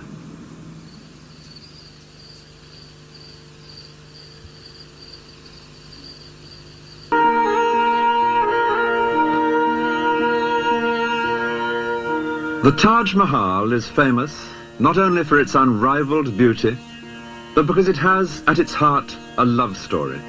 The love of the Emperor Shah Jahan for his wife, Mumtaz Mahal.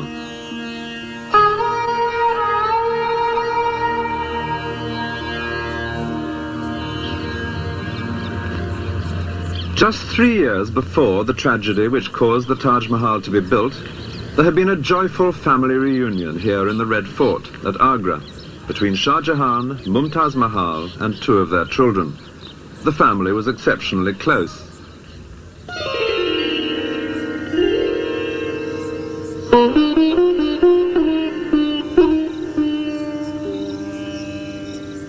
This island in the lake at Udaipur, 400 miles southwest of Agra, is the best place to imagine Shah Jahan with his young family.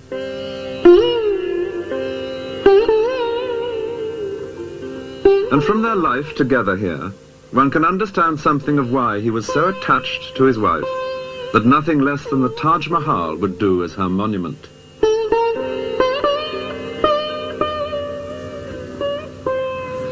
For the last few years of his father's reign, Shah Jahan had been in open rebellion against him, constantly moving about to avoid capture.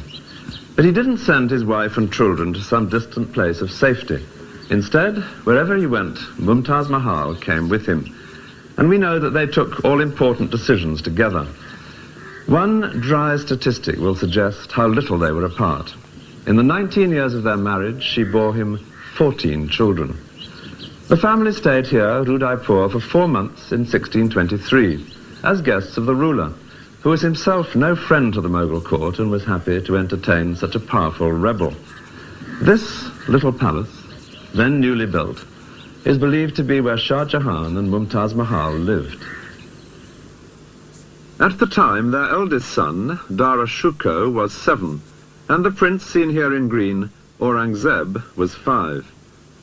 Those children who played together in this courtyard would later become enemies to the death. Here the swords were make-believe, but already life held genuine dangers. Soon the two boys were to set off together on a terrifying real-life adventure. Shah Jahan, weary of constant pursuit, made a deal. As a token of his own good behavior, he would send his two young sons to live at court as hostages. So for 2 years they were separated from their parents, who prudently remained well out of reach, far from the center of things. Then Jahangir died. Shah Jahan moved swiftly north to seize the throne, and he and Mumtaz Mahal were securely established in the Red Fort at Agra when the two boys arrived for that family reunion. All seemed to have come out perfectly after their times together of hardship and danger. But the new emperor had only 3 years in which to enjoy his good fortune. His wife died, giving birth to their 14th child. Shah Jahan was desolate. He gave up his gorgeous clothes and jewels and consoled himself only in the great task of keeping at least her name alive for countless generations to come.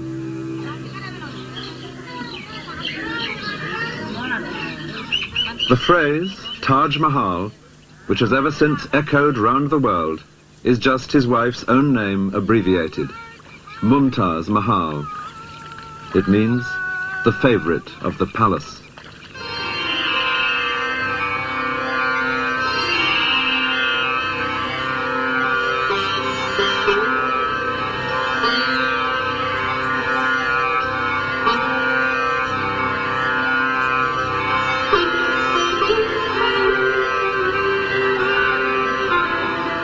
The Taj has always been a holy place, a Muslim shrine for pilgrimage and prayer.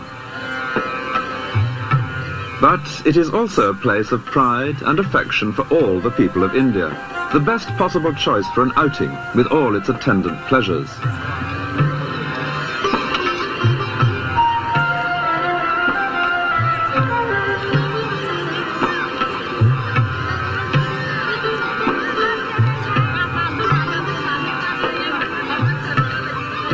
People ask, who was the architect? Apparently no one. It seems that Shah Jahan and his masons together devised this final perfect flowering of the architectural traditions of Persia and of Muslim India.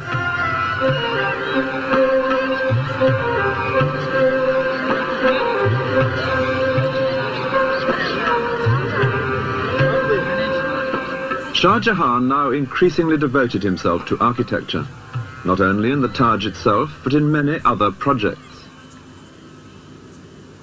He began entrusting affairs of state more and more to his sons, but he made clear distinctions between them. His favorite was the eldest, Dara Shuko, whom he now kept always by his side, leading a civilized but relatively pampered life at court. By contrast, the younger son, Aurangzeb, was constantly sent out on military campaigns, learning the tough trade of a soldier on the distant frontiers of the empire, just as his father had before him. The Mughal Empire had by now long been secure throughout the great plain of North India, within its natural boundaries of mountains and sea. A grand trunk road through this fertile plain was the backbone of the empire, and it was on the great cities along this route, Lahore, Delhi, Agra, that Shah Jahan now concentrated his energies. The famous painted lorries of Pakistan reveal that this is the northwest end of the Grand Trunk Road, and it was here in Lahore that Shah Jahan now built one of the greatest of Mughal gardens.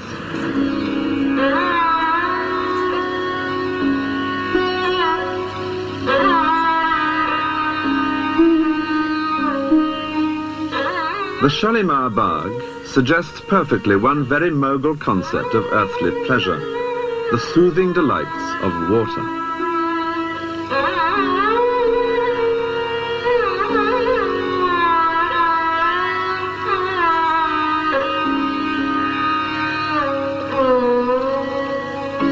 Like Delhi and Agra, Lahore has its Mughal fort. Though much altered in later centuries, some parts do still recall the shimmering white elegance of Shah Jahan's architecture.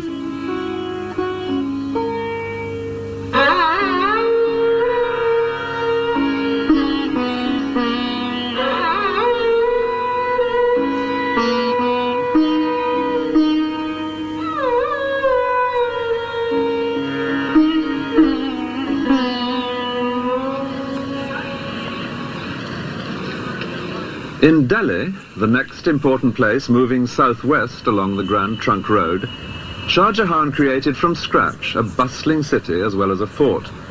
He had decided to move his capital here from Agra. What is now known as Old Delhi was in his time a completely new town. The main street, Chandni Chowk, leads straight towards the Lahore gate of the fort, known like its older counterpart in Agra as the Red Fort.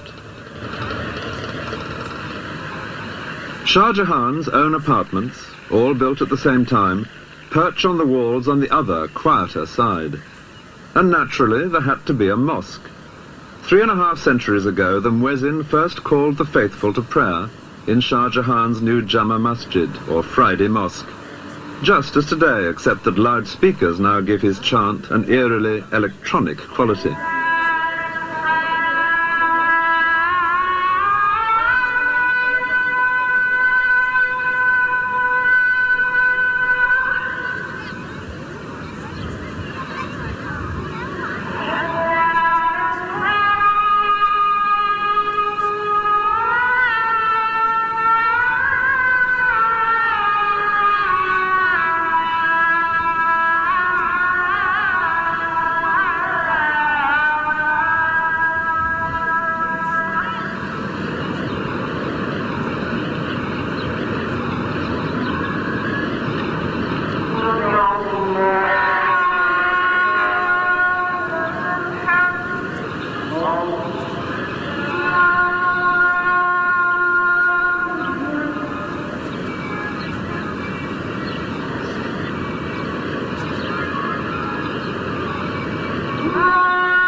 All round the mosque, as round any cathedral in Europe in the old days, the traders are busy.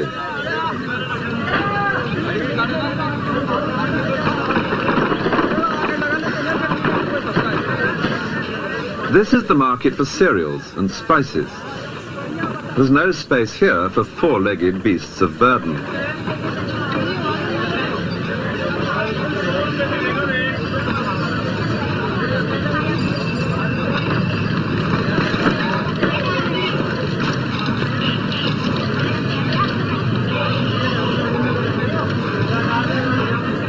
It's accepted today, as it always has been, that there is only one way to shift the commodity to the customer.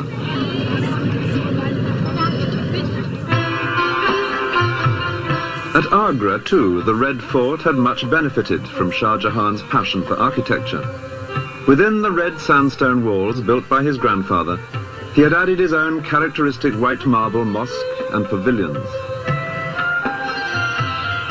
And because the fort here has been less altered than in Delhi, this is the best place to imagine the emperor's daily life. From his private quarters here, looking east, the sun rises behind the Taj Mahal.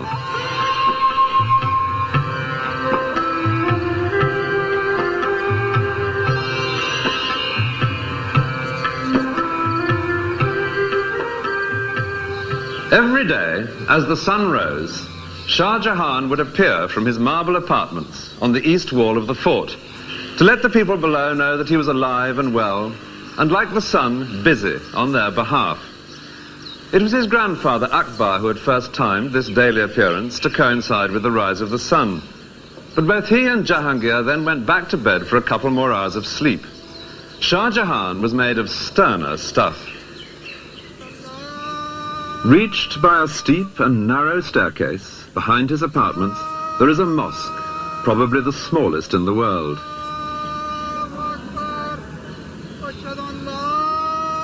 Here, answering the muezzin's call an hour before dawn, Shah Jahan had begun his day with a session of private prayer in this very private mosque. It's also made of marble because Shah Jahan was one of the greatest Mughal emperors. Meanwhile, his superb hall of public audience was filling up with those who had any business that day with the emperor. Here, a little before 8, to the sound of hidden drums and trumpets, he would appear in his throne alcove, seated on his famous peacock throne. And the Emperor Shah Jahan used to ride a peacock throne, which was made of diamonds and jewels. It was later on was taken by Nadir Shah to Iran. This is one of the most spacious buildings. Here nobles and ministers, they stood for the judgment of the king, and they were provided golden and silver sticks, like your shooting sticks, to hang on if they felt tired. The servants whisking flies from the imperial presents stood on the heads of 2 golden elephants. And the business conducted here was as formal as this picture suggests. Behind the hall of public audience is a courtyard, to which in those days only a few trusted ministers and servants would be admitted. Here Shah Jahan would retire after his public appearance to carry on with the real business of state, in the equivalent of a cabinet meeting. This took place in his hall of private audience, a cool marble pavilion with views over the river. When the business of state was completed, it was already past noon, time for the emperor to slip into the harem for a meal. Here he presided over another court. It consisted only of women and eunuchs, but it was organized much like the one outside. Out of sight, behind what a writer of the time called the screens of purity, there lived a thriving community, abounding in gossip and rumor, and alive with intense ambitions and jealousies, as everyone competed for the favor of a single and almost unlimited source of wealth, the emperor himself. The emperor lived in his harem in a state of pampered isolation. At meals, for example, he alone would eat, sitting cross-legged on rich carpets. All around, set on white calico cloths, would be dozens of gold and silver vessels, each filled with a separate delicacy. To either side of him, a beautiful girl would be kneeling. The emperor would point to a particular dish, a eunuch would hand it to the girl, and the girl would serve him. After lunch, a siesta, with or without a girl, followed by an afternoon visit to a mosque for more prayers. And then, any further discussion with his ministers that might be needed, before returning finally to the harem for supper, this time with musical entertainment provided by the women.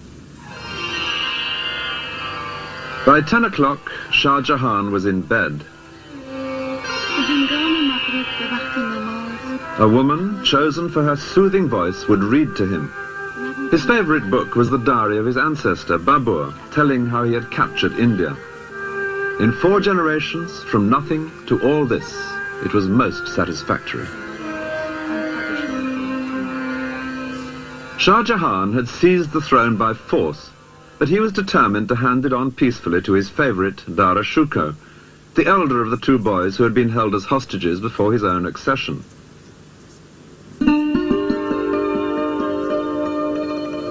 These beautiful paintings are from an album which Dara Shuko gave to his bride when he was 25, and they are typical of the man.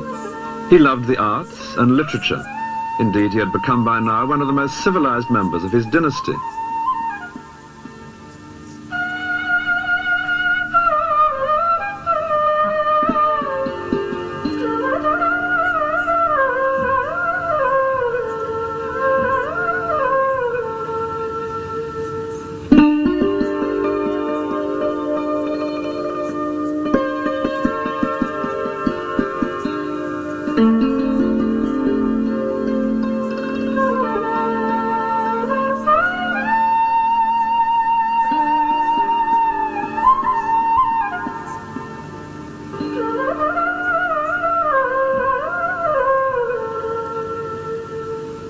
By contrast, Dara Shuko's brother, and most likely rival for the throne, Aurangzeb, was being toughened rather than civilized by the passing years, being almost permanently away at war.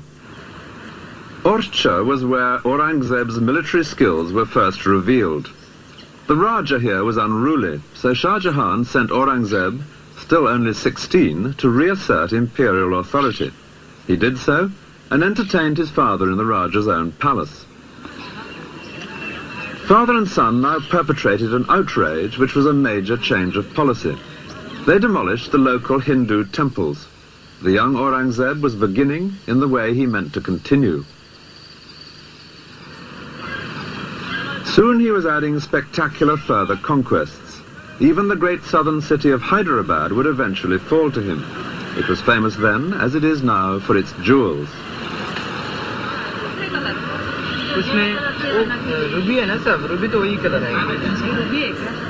Much wealth was sent from here to the Mughal court, and Aurangzeb should have been able to expect gratitude from his father. Instead, his capture of this city only revealed the obstacles that were now being put in his way. Garnet is darker than this.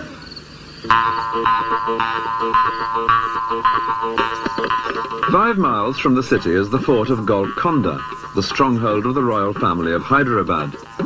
It was here, to escape from Aurangzeb, that they now retreated. For if he had been able to capture them, then their kingdom, and not just their jewels, would have fallen to the Mughal Empire. The size of this place is astonishing. This courtyard is already halfway up inside the fort, but there's still all that rocky way to go before you reach the small palace at the top, where the royal family had taken refuge. Even from here it looks almost impossible to winkle them out. And yet it seems that Aurangzeb had a good chance of doing so. And it was that news, when it reached the ears of Dara Shikoh in the court at Delhi, which caused the trouble. He wasn't going to have his ambitious younger brother scoring a success on this scale. Admittedly, there were agents from here offering him bribes to intercede on Golconda's behalf, and he did take their money. But he could honestly claim that it didn't influence his decision. His interests and theirs already exactly coincided. So he persuaded his father, the emperor, to command Aurangzeb, who had in his sights a possible great victory for the Mughal Empire, to withdraw his forces. It was exactly the sort of frustration to fuel Aurangzeb's leaping ambition. The crisis came when Shah Jahan fell ill in the following year, 1657, and temporarily handed over the business of government to Dara Shikoh. But Aurangzeb and another younger brother doubted whether the arrangement would be temporary. They decided to move. Dara Shikoh was at the center of the empire in Delhi. The younger brother, Murad Bakhsh, was campaigning in the southwest. He now proclaimed himself emperor and set off north with his army. Aurangzeb, further south, was more canny. No mention of being emperor. He merely said he would help his brother to free his father from the treacherous Dara Shikoh.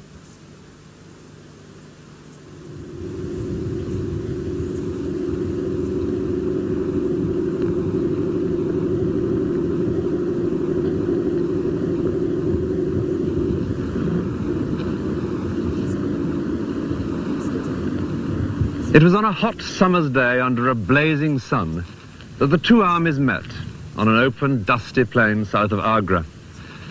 On one side, the somewhat scruffy joint forces of the two younger brothers, unglamorous to look at, but their men hardened in distant campaigns. On the other, the imperial army, headed by Dara Shikoh. An eyewitness has left an account of his magnificent force as it moved out from Agra. Ranks of elephants in immaculate shining armor, squadrons of cavalry with gleaming lances. But the same account goes on to say that most of those soldiers were not very fierce, being barbers, blacksmiths, butchers, carpenters, tailors and such like. A peacetime army under a peacetime general. The midday sun was so hot that men's skin was blistered by their armor. In spite of the barbers and the tailors, it was quite a close-fought battle, but in the end it was Dara Shikoh who turned and fled back to Agra. He stopped just long enough to collect his family and a few favorite slave girls and set off with them on fresh elephants to Delhi. And with that ignominious flight by the intended heir to the throne, the tide turned towards his younger brother, Aurangzeb. It was 2 days later that Aurangzeb and his victorious army arrived outside the Red Fort in Agra, where his father, Shah Jahan, waited, his plans for the inheritance in ruins. Any negotiations here in the fort would be without Prince Murad, who had been badly wounded in the battle. Shah Jahan opened the matter by sending a sword of honor to Aurangzeb with an invitation to visit him. Aurangzeb replied that he would only do so if his father handed over the fort to Aurangzeb's men.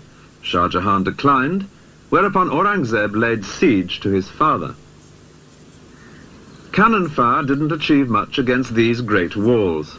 Sealing off the water supply proved more effective. After 3 days, Shah Jahan surrendered. Aurangzeb never came in to see his father, and Shah Jahan would never again leave this fort. This beautiful tower became his prison, and his life here was made steadily more bleak. Even his jewels were removed by the servants of his grasping son. All that he managed to keep with considerable difficulty was his pearl praying beads. There was plenty of time now for prayer, and he became, in the way perhaps of old men in adversity, increasingly devout. For the fifth of the great Mughals, the imperial days were over. There were some consolations. He did have a devoted daughter to look after him. There was comfort in the Quran.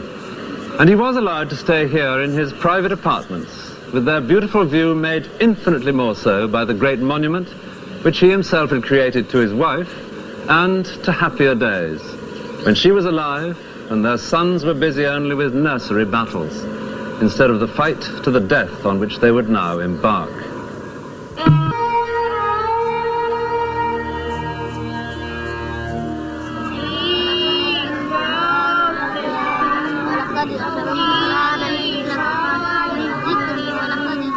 Learning the words of the Holy Book by heart. In many societies, the basis of religious education. These are children in a mosque in India.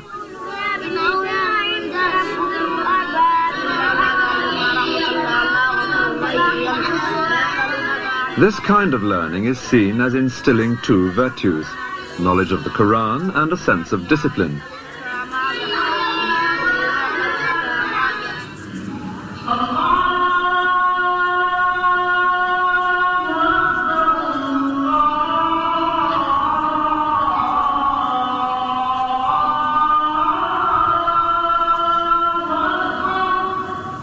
Adults now in the mosque at Lahore. The sense of discipline in a shared belief and cause strikes anyone who attends the Friday service in a mosque. It was a mood which would be put to political use by the last of the great Mughals, Aurangzeb. Aurangzeb was unusual among the great Mughals in being painted kneeling at his prayers. His ancestors had preferred not to draw attention to any being superior to themselves, but he saw himself as a humble warrior in the service of Islam. The word means submission to the will of God. When Aurangzeb was a young man, many Muslims in India felt a sense of grievance against his family. The Mughal Empire had been stabilized largely by involving the Hindus. Under Aurangzeb, the frontiers would be vastly extended, and he himself would spend much of his life fighting in the south. But his most passionate aim was to turn India into a more orthodox Islamic state. Violence between the two great communities of India, Hindus and Muslims, is nothing new. The tragic events of 1947, when India and Pakistan became independent countries, were merely the most extreme example. The question of how far the ruling Muslim minority should tolerate the pagan practices of the Hindus was an important one in Aurangzeb's youth, when he was just one of several rival princes. The natural heir to the throne, Dara Shikoh, profoundly disagreed with his younger brother Aurangzeb. He believed in encouraging all religions equally, which Aurangzeb considered heresy.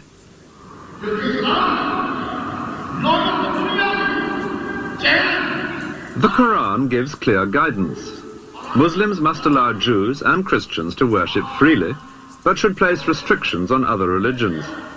It had been Mughal policy to lift these restrictions from the Hindus, but this offended the more orthodox in the Muslim community.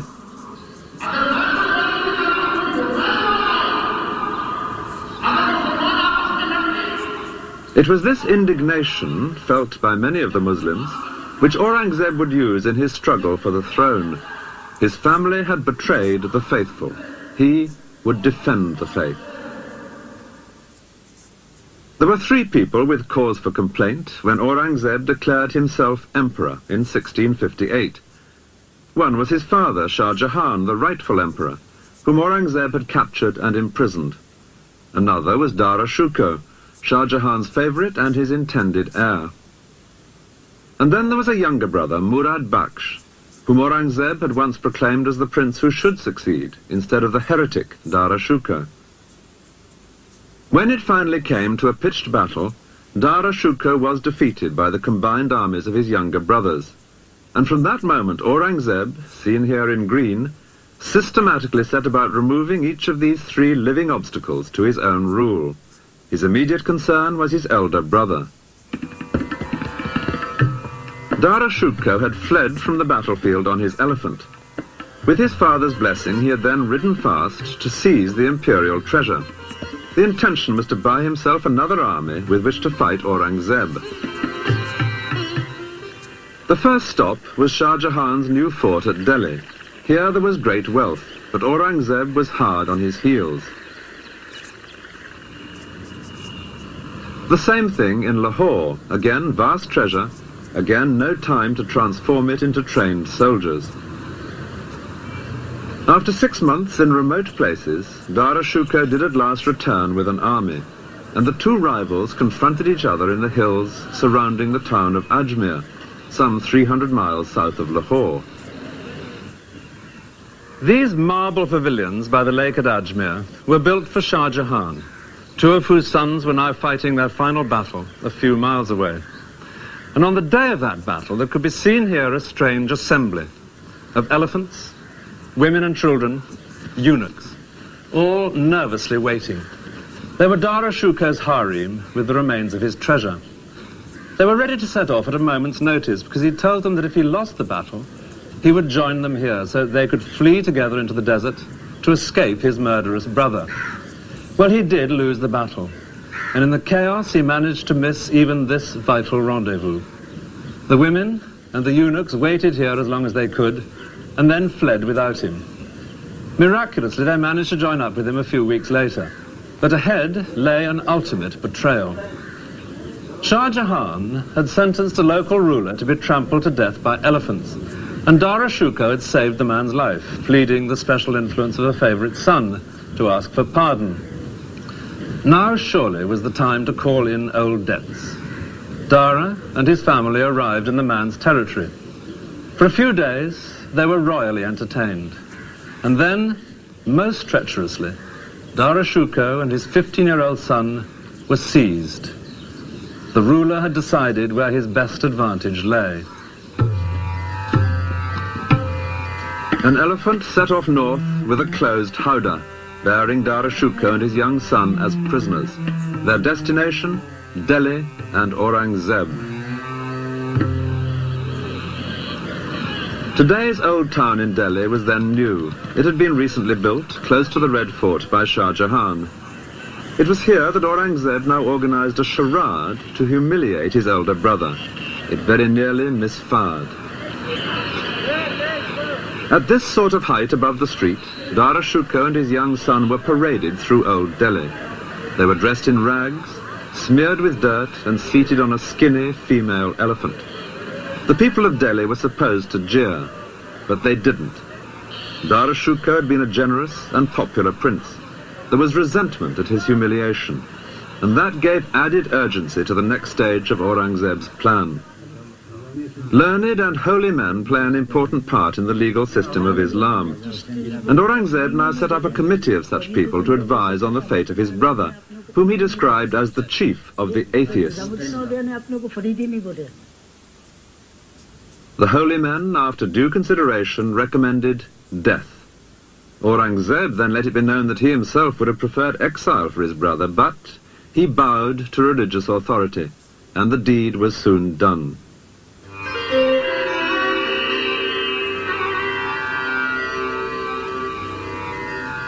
Next in line was the younger brother, Murad Bakhsh, who had once been Aurangzeb's ally, but now found himself his prisoner. Aurangzeb kept him in the impregnable fortress of Gwalior. He had captured him by a ruse which violated not only brotherly ties, but even the laws of hospitality. Aurangzeb had invited Murad to dine in his tent at a time when they were still allies.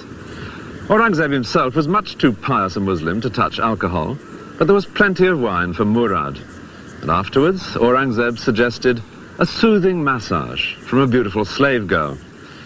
Murad fell asleep, knowing that his own guard was standing watch over him to warn of any danger. But the guard was cleverly distracted for a moment and was silently strangled.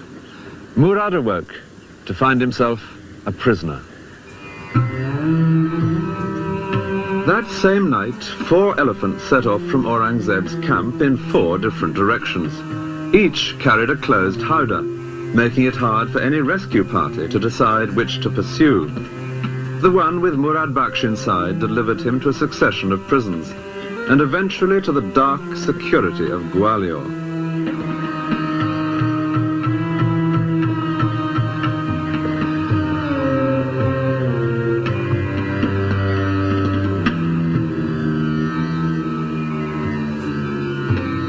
It was not enough for Aurangzeb to keep Murad prisoner, however secure he might be deep in the dungeons at Gwalior.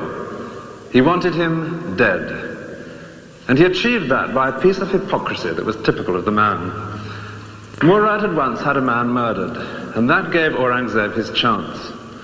Under Muslim law, only the relatives of the murdered man can demand justice. Aurangzeb now sought out those relatives. The eldest son refused to take action, but the second son was persuaded to bring a case, and the judge found Murad guilty. The second son could still have accepted money for his father's life, but with due prompting, he refused any payment, which left only death as the penalty. Aurangzeb, apparently with the deepest regret, said that the law was the law, and the guilty man must die even if he did happen to be the emperor's brother. But to emphasize his own personal distaste for vindictiveness, he rewarded not the second son, but the eldest one, for refusing to indulge in vendetta.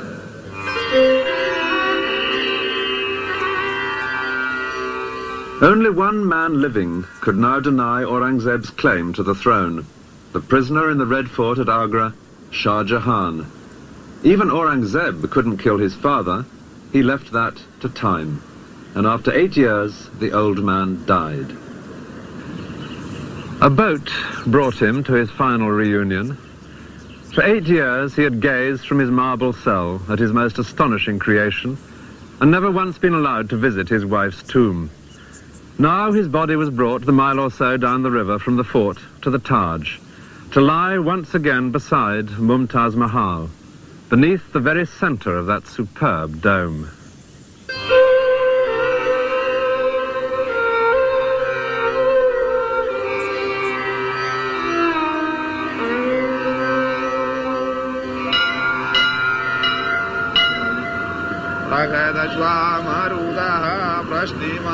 For the Hindu majority, Aurangzeb's firm hold on the throne was unwelcome news. The Quran says that unbelievers must pay a special tax. Aurangzeb's great-grandfather, Akbar, had freed them from this, in the tolerant mood of which Aurangzeb so strongly disapproved. Aurangzeb, having less interest in communal harmony, now reintroduced the much-hated tax.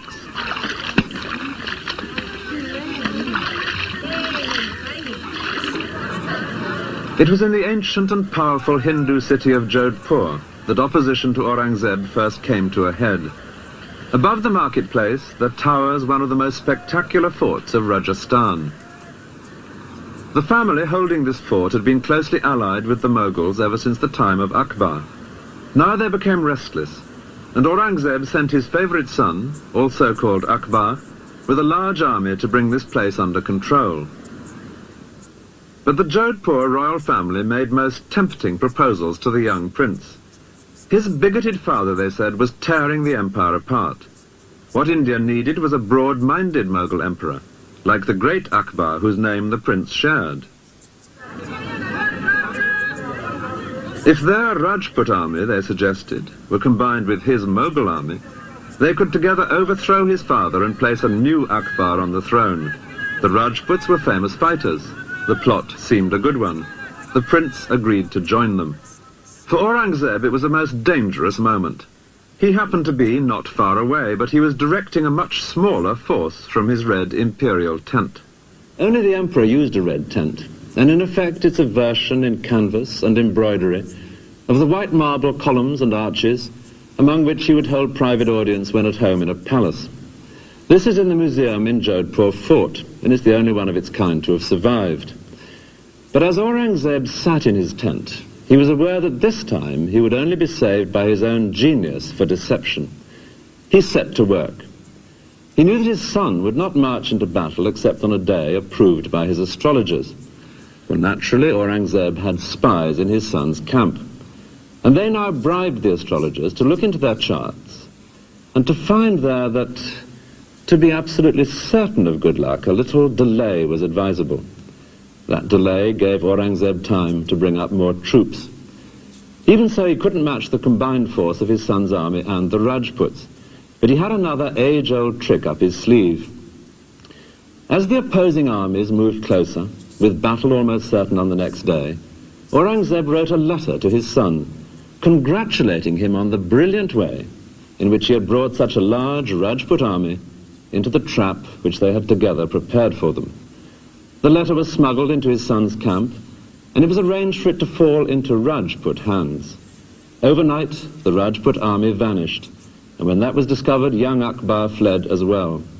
His father was not the man to be so easily toppled. The area into which Akbar headed was the wild mountainous region south of the Mughal Empire, known as the Deccan. This was the part of India which successive Mughal emperors had found most difficult to subdue.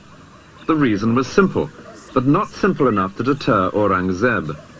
This was perfect terrain for any guerrilla force, striking unexpectedly at a conventional army and then vanishing. And during Aurangzeb's reign, a ruler had emerged here who was a classic leader of guerrillas. His statue can be found today in many Indian towns, because he became, in our own century, a symbol of how Hindus could drive out oppressors, by implication the British. His name was Shivaji, and his successes, according to one Indian historian, proved that the Hindu race can build a nation. The countryside inland from Bombay is dotted with forts, which Shivaji captured and held, such as this one at Panhala. This dramatic figure in Panhala suggests very well what Shivaji came to stand for. It's a modern statue of one of the generals who fought with him against Aurangzeb, but its spirit of bravado, like something from a child's book of legends, is exactly in keeping with Shivaji's own image. He came to seem almost like Robin Hood, mercilessly teasing and baiting the much more powerful Mughals in exploits which were often positively cheeky. Once he and his men cut a hole in the outer fence of a Mughal camp and made their way right to its centre, in among the general's harem, killing many of his attendants before slipping away again. On another occasion, he himself escaped from Mughal captivity by being carried out hidden in a large basket of cakes and sweets. This romantic character had died the year before Aurangzeb's son rebelled, and the young prince came down to these regions to join forces with Shivaji's son. Aurangzeb decided to pursue him south, to punish this impertinent alliance. It was to be a turning point, not only in the reign, but even in the history of the entire Mughal Empire itself. Aurangzeb was already 62. He would grow old campaigning in the south, trying to subdue this turbulent region long after his son Akbar had thought better of it and slipped away to Persia. The heartland of the Mughal Empire had long been this area.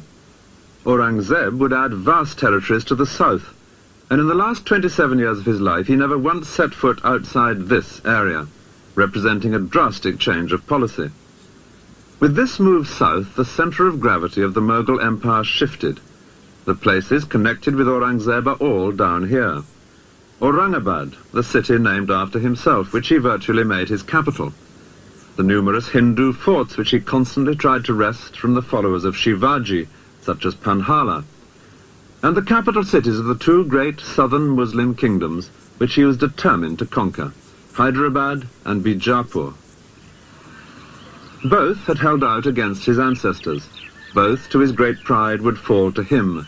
Bijapur after a long siege in 1686. And at Hyderabad, the next year, he captured the greatest fort of all. But his men finally got inside these defences not by force of arms, but by bribery. Money would increasingly become the only way his sieges were brought to a successful end. Through this countryside, Aurangzeb would move back and forth with 500,000 people, his army and camp followers. But however far they marched, and however many forts they took possession of, the situation somehow never seemed to get any better. This hilltop fort of Panhala is typical of the frustrations of Aurangzeb's last years. Soldiering on well into his 80s, he was like an old bear plagued by bees. He would take a fort and fill it with his soldiers, and then as soon as he'd moved on, the enemy would take it back again. He'd first captured this one in 1691, and now, 10 years later, here he was, back again trying to capture it once more. And it's at that moment that we have an unexpectedly vivid picture of the stubborn old man. Most improbably, at this place, miles from anywhere, a British ambassador arrived from the court of William III, hoping to open up trade. He found chaos, a vast, insanitary camp, deep in mud, with despair and corruption and drunkenness among the troops. The shining exception was Aurangzeb himself, now aged 82. The ambassador describes him passing through the camp to visit the siege works. He was all white, robe, turban, beard. He was carried through the crowd on an open litter, but he never once looked up from the book he was reading, undoubtedly the Quran. As another European visitor wrote, he had by now a craze for being held a saint. He was 89 when he finally died, and he died as he had hoped, on a Friday, the Muslim holy day, just after saying his prayers. This building, a few miles from Agra, is an example of how affairs at the centre of empire had gone from bad to worse during Aurangzeb's long absence. It is the tomb of his great-grandfather Akbar, a holy place indeed for the family. Yet this tomb was now pillaged by the local population. Its gold and silver plate was removed, and its rich carpets. It was just one example of the anarchy which would destroy the empire towards the end of Aurangzeb's reign and after his death.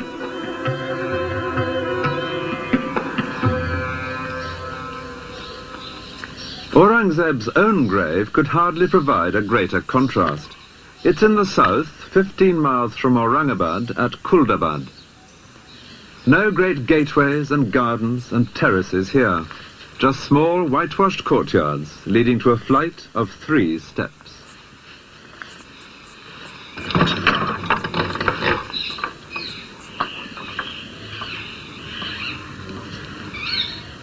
This is all that Aurangzeb's tomb consists of.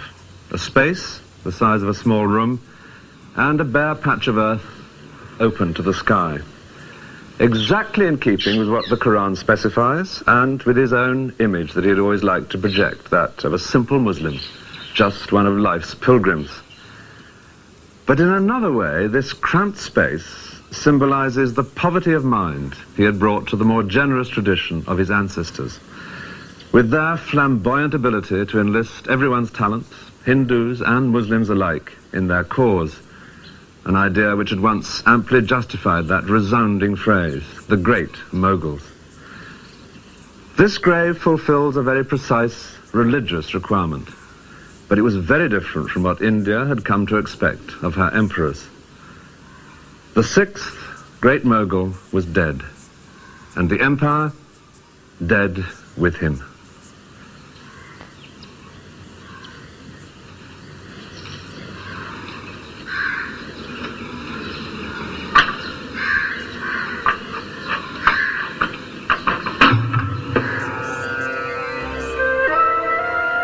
Many of the later Indian princes were descended from men who grabbed parts of the Mughal Empire after Aurangzeb's death. It was in the resulting chaos that the British stepped in, just as the Mughals had 3 centuries earlier. Aurangzeb's descendants were still officially emperors, though increasingly powerless, until at last the imperial title was transferred to Queen Victoria.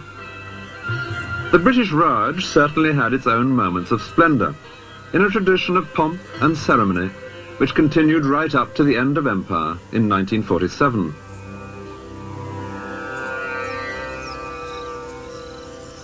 But it would be hard to maintain that any rulers of India, before or since, have ever shown quite the flair and the style of the great Mughals.